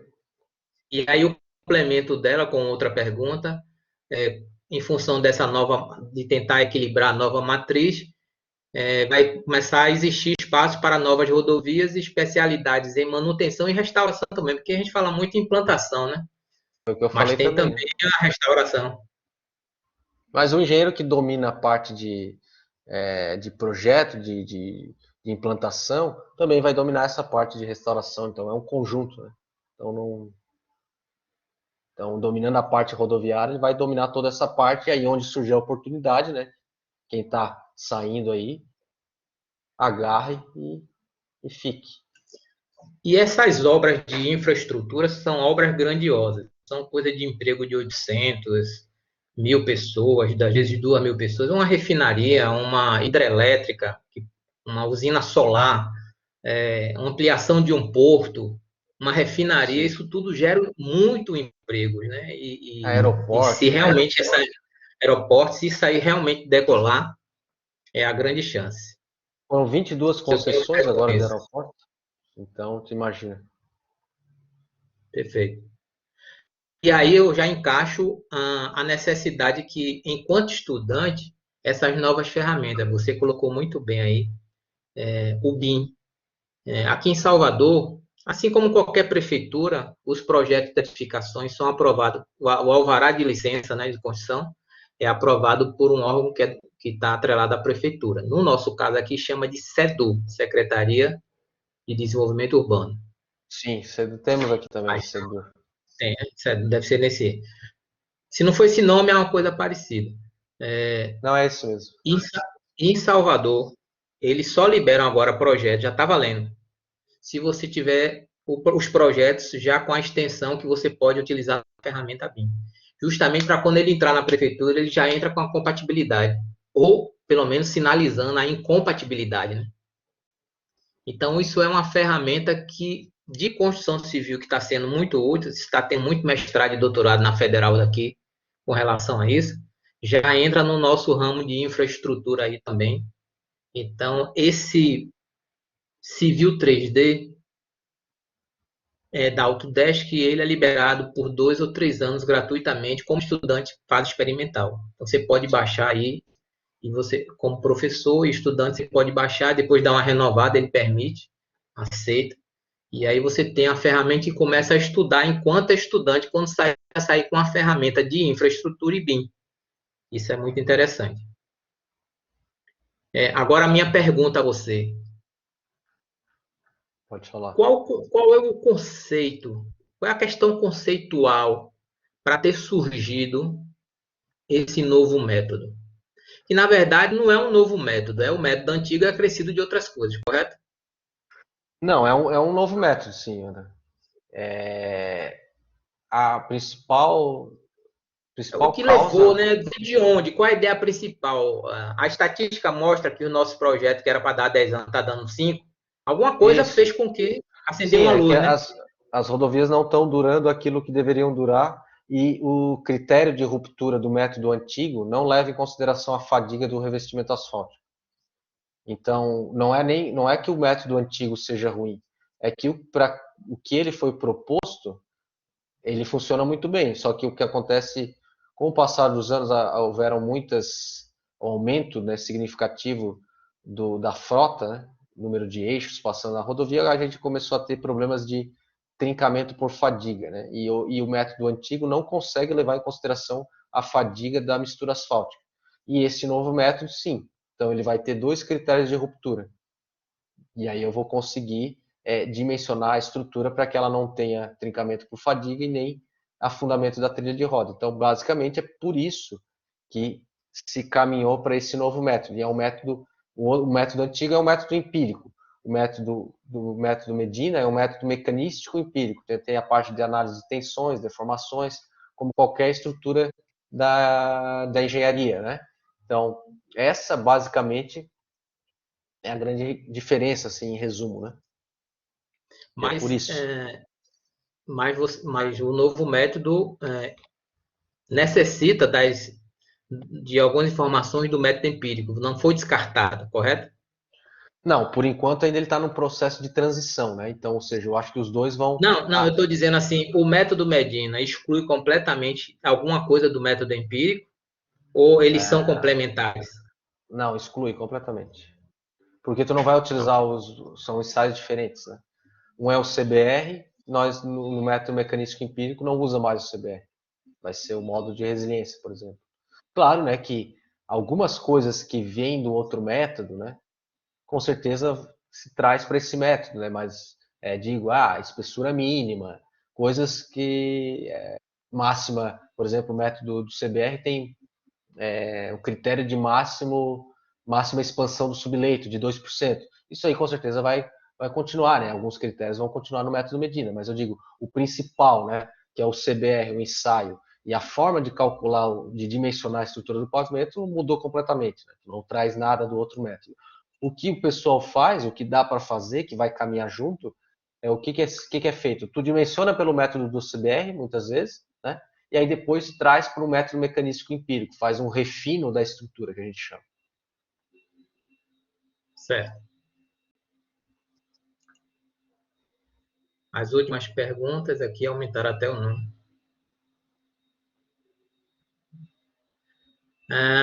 Tá perguntando, essa pergunta é boa. A engenharia rodoviária tem futuro sem estar atrelada ou sem depender do setor público? Olha, essa pergunta, com certeza, a maioria dos investimentos no setor rodoviário é do setor público, né? Então não tem como, nós estamos Porque faz parte dependentes, da infraestrutura brasileira. claro, né? Não tem como. Agora é o seguinte, a engenharia em si está atrelada ao setor, né? Se a economia vai mal, vai ninguém compra apartamento também. Então, tudo também está atrelado. Agora, claro,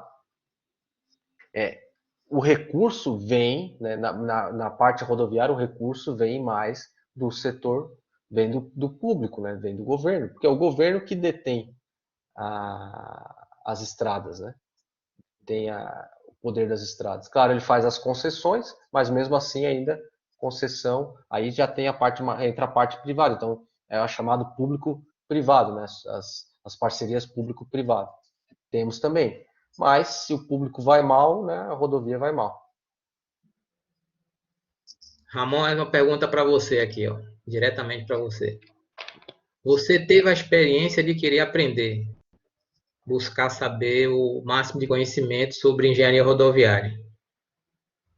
E como lidou com tudo? Como você lidou com tudo isso aí? Então, Qual foi a mosquinha? Quando foi que a mosquinha te beliscou? É isso que ele está querendo não, saber. sim, na verdade foi o seguinte, eu fiz engenharia civil, né, sempre gostei da parte de exatas, e o meu pai era engenheiro agrimensor, né, e ele, depois que eu estava no meio da faculdade, ele montou uma empresa de projetos, então eu vim já de um berço, né, de engenheiros, né, então meus primos são engenheiros, é, tem um tio, meu padrinho é engenheiro, era engenheiro agrimensor, pai é engenheiro, então eu sempre meio que tive essa vontade de ir para a área, né? E aí caí na área rodoviária, porque, claro, meu pai já estava na área rodoviária, e aí eu caí na área rodoviária. E aí, aos poucos, eu fui vendo, né, muito por influência do pai, que ele dizia, né, ó, ele, eu estava em Florianópolis fazendo mestrado e doutorado, e o pai com a empresa em Criciúma, né? Então eu trabalhava na empresa, mas ajudando meio de longe. E já formado, né? E aí ele falava, ó, ele que me incentivou, foi o meu grande incentivador de fazer o mestrado. E falava, ó, faz o mestrado, senão tu vai ser só mais um. Aí eu fui atrás, aí fui indo. Aí fiz o mestrado, voltei para Criciúma para trabalhar. Aí trabalhei um ano, aí teve a oportunidade de fazer o doutorado, né? O meu orientador me chamou e tinha uma bolsa, né? Então, aí assim, bom, como diz o outro, vamos lá, né? Vamos encarar, né? E o pai sempre me incentivando, não, faz o doutorado que para te não ser mais um. E assim foi indo, né? Muito pelo incentivo do pai. E aí o pai veio a, infelizmente meu pai faleceu quando eu estava no segundo ano do doutorado. E aí eu fiquei no doutorado e tocando a empresa sozinho, né? Nesse período fazendo doutorado também foi um período bem difícil aí para mim, né? Além de perder o pai, perdi o companheiro de trabalho, perdi o cara que eu ia aprender muito ainda, né?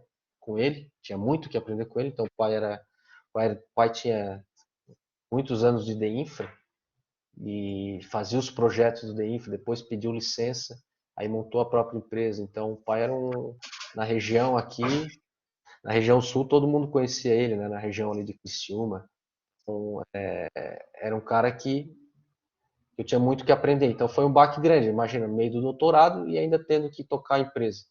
Só que aí a gente vai se reinventando, né? Vai criando forças do além, né? Tendo fé. E aí eu fui melhorando, fui mudando um pouco o foco da empresa também. E aí hoje estou aí, depois de eu me formei no doutorado em 2017, então já são e me formei na Federal em 2009, né? Então já são alguns anos aí de experiência na área, mas a gente está sempre aprendendo, tem muito ainda o que aprender, tem gente muito mais experiente que eu, então a gente está procurando sempre melhorar, né? Perfeito. Faz parte da vida, né? Os nossos entes queridos, Faz parte aí. um dia tem que ir. Mas ele gritou, seu pai, aos ouvidos dos seus sentimentos. Continua esse negócio aí, faz jus ao nosso sobrenome aí. E aí tá você, tá vendo? Com toda a Graças a Deus. responsabilidade e garra. Parabéns aí. E só para finalizar, de acordo com o que Ramon disse, a gente realmente não pode, enquanto estudante, não pode esperar.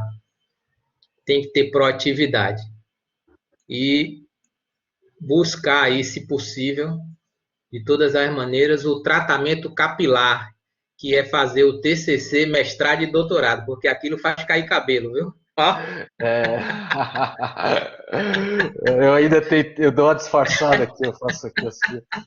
puxa, você ainda puxa daqui, puxa Eu dali. puxo daqui, daqui pra lá. Então, pessoal, eu dou por encerrada aqui as perguntas e aí gostaria que vocês não esquecessem aí da lista de presença, Vou colocar aqui mais uma vez. E agora eu vou para os comentários finais. Ramon, mais uma vez, muito obrigado. Você veio diferente do semestre passado, mas veio com uma contribuição ainda tão boa quanto. E nós aqui só temos a agradecer pela sua participação. E boa vontade sempre, prestativo, de estar aí com muita educação. A gente não se conhecia no passado, a gente começou a trocar informações. De repente a gente já está aqui soltando um piadinha com o outro.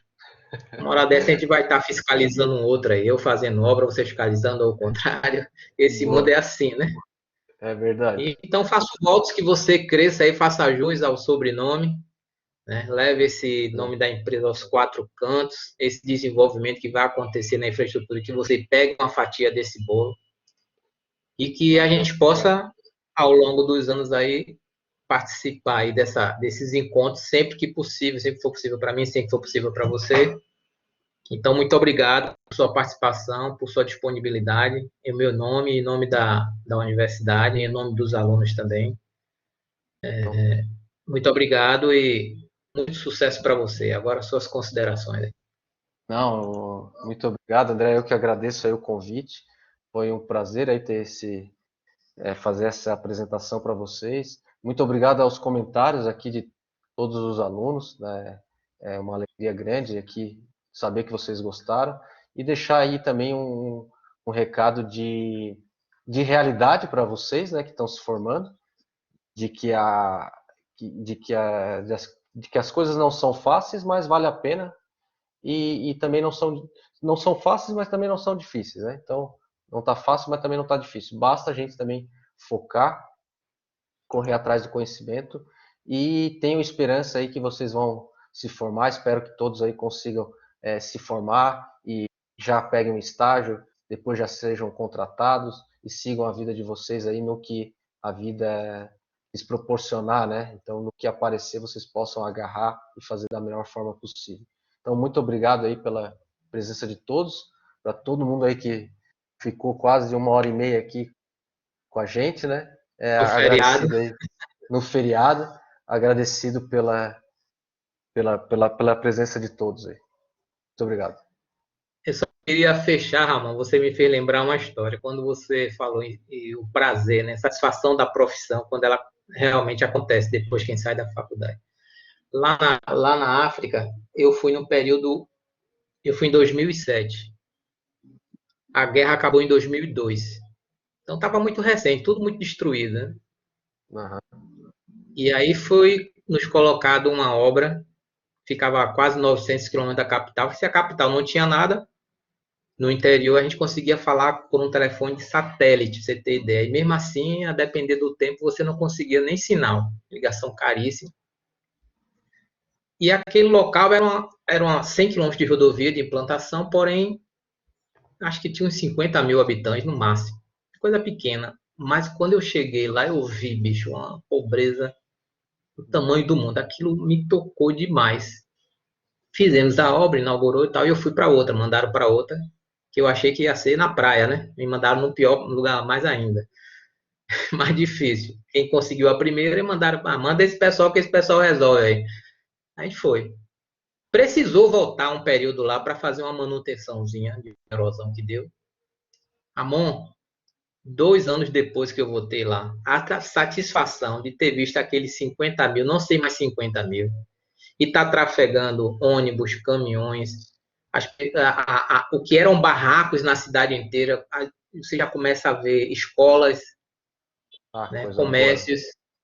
Rapaz, como é que uma rodovia. Aí eu tomei um choque, aquilo foi essa satisfação que você acabou de dizer. Esse aí, o salário nenhum pagava. Isso é a satisfação de estar servindo, né? Aí aquilo que eu digo, né? Serviço. Não procure o trabalho perfeito. Procure fazer perfeito o seu trabalho, né? Então aí vai vir a satisfação. A primeira satisfação foi quando chegar na cidade e encontrar que o progresso estava chegando. E a segunda satisfação foi encontrar aqueles trabalhadores que, quando me viram, vieram me abraçar, rapaz. Veja um negócio desse. Imagina. Doutor André, chefe! Não esqueceram. Então, criou marcas, né, positivas. Isso é uma satisfação enorme. Então, rodovias, essa área de transporte, realmente você leva o progresso. Você está construindo sim, rodovias, ferrovias, modais é verdade. rodoviários, né, barragens hidrelétricas. Então, foi só para fechar. Pessoal, muito obrigado aí por vocês terem disponibilizado esse dia para assistir a nossa palestra, nosso ciclo de palestra. Hoje foi o Ramon. No próximo sábado, nós vamos falar sobre micro-revestimento asfáltico, Ramon. Tem um amigo nosso que ele Legal. ele trabalha numa empresa. Pode falar, Alan. Pergunte aí, Alan, o que você quer. O, o, esse profissional, ele trabalha numa empresa que está nesse ramo. Ele, inclusive, sempre escreveu que queria ser desse ramo, então a gente conseguiu trazê-lo. Vai ser uma palestra também muito boa. Pode escrever aí, Alan, o que você está querendo perguntar. Micro revestimento é um Então, assunto muito bom. Faz o essa pessoal fica. palestra serve como atividade complementar. Meu amigo, isso a gente conversa outra hora. Isso não é hora de conversar, não. Faça perguntas ao palestrante, outra pergunta.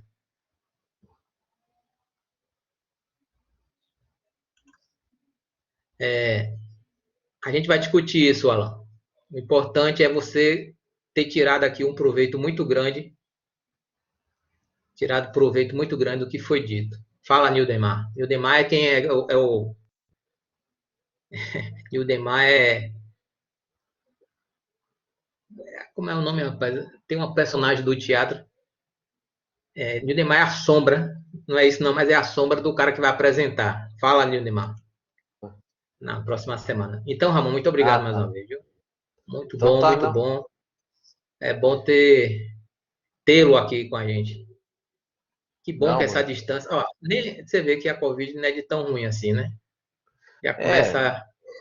a verdade, a internet tem seu lado ruim, né? Mas sabendo utilizar, hoje em dia a gente tem muita chance aí. Como diz outro, outra coisa que eu sempre falo, né?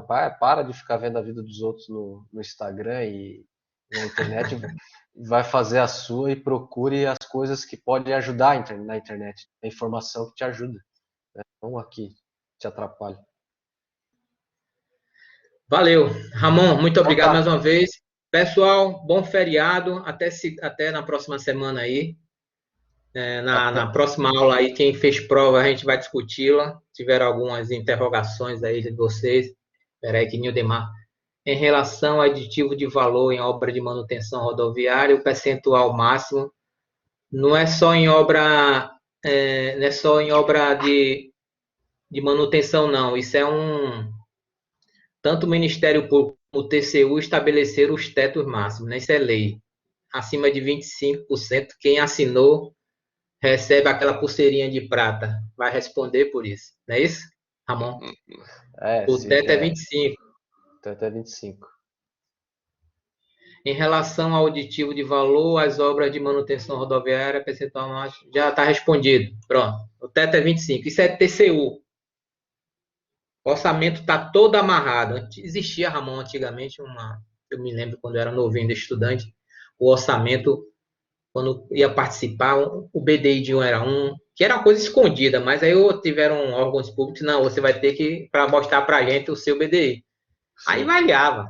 Ia de 10 a 50, a 60, e aí o TCU, depois de um tempo, com a contratação das obras, né, depois da licitação, ele criou um banco de informação, tabulou tudo isso e disse, ó, a estatística agora é isso. O BDI não pode passar de tanto para esse tipo de obra. Né? Aí acabou-se. acabou a A farra. gente limitou, nós fomos limitados, né, por nós mesmos, né, foi fornecido dados e o TCU foi lá e tabulou tudo. A única coisa que eu discordo é que existe uma variação, é muito heterogêneo o solo, e querer estabelecer que todo o solo ele tem um empolamento de 25, de 20, Ah, sim. isso tem que ser, né, isso tem que ser feito em laboratório e ver que naquele solo, que vai variar ao longo da obra, né? 100 quilômetros eu peguei de estrada lá na África, a primeira obra, aquilo variava de um jeito absurdo. 10 quilômetros já tinha uma variação. Então, como é que você pode dizer que você tem um coeficiente de empolamento para 100 quilômetros? Não pode ser. É aí que entra o aditivo, né? Justamente para a gente tentar Mas isso aí tem que justificar tudo e tal, enfim, Sim, é sim, lei. é complicado. É uma trabalheira danada.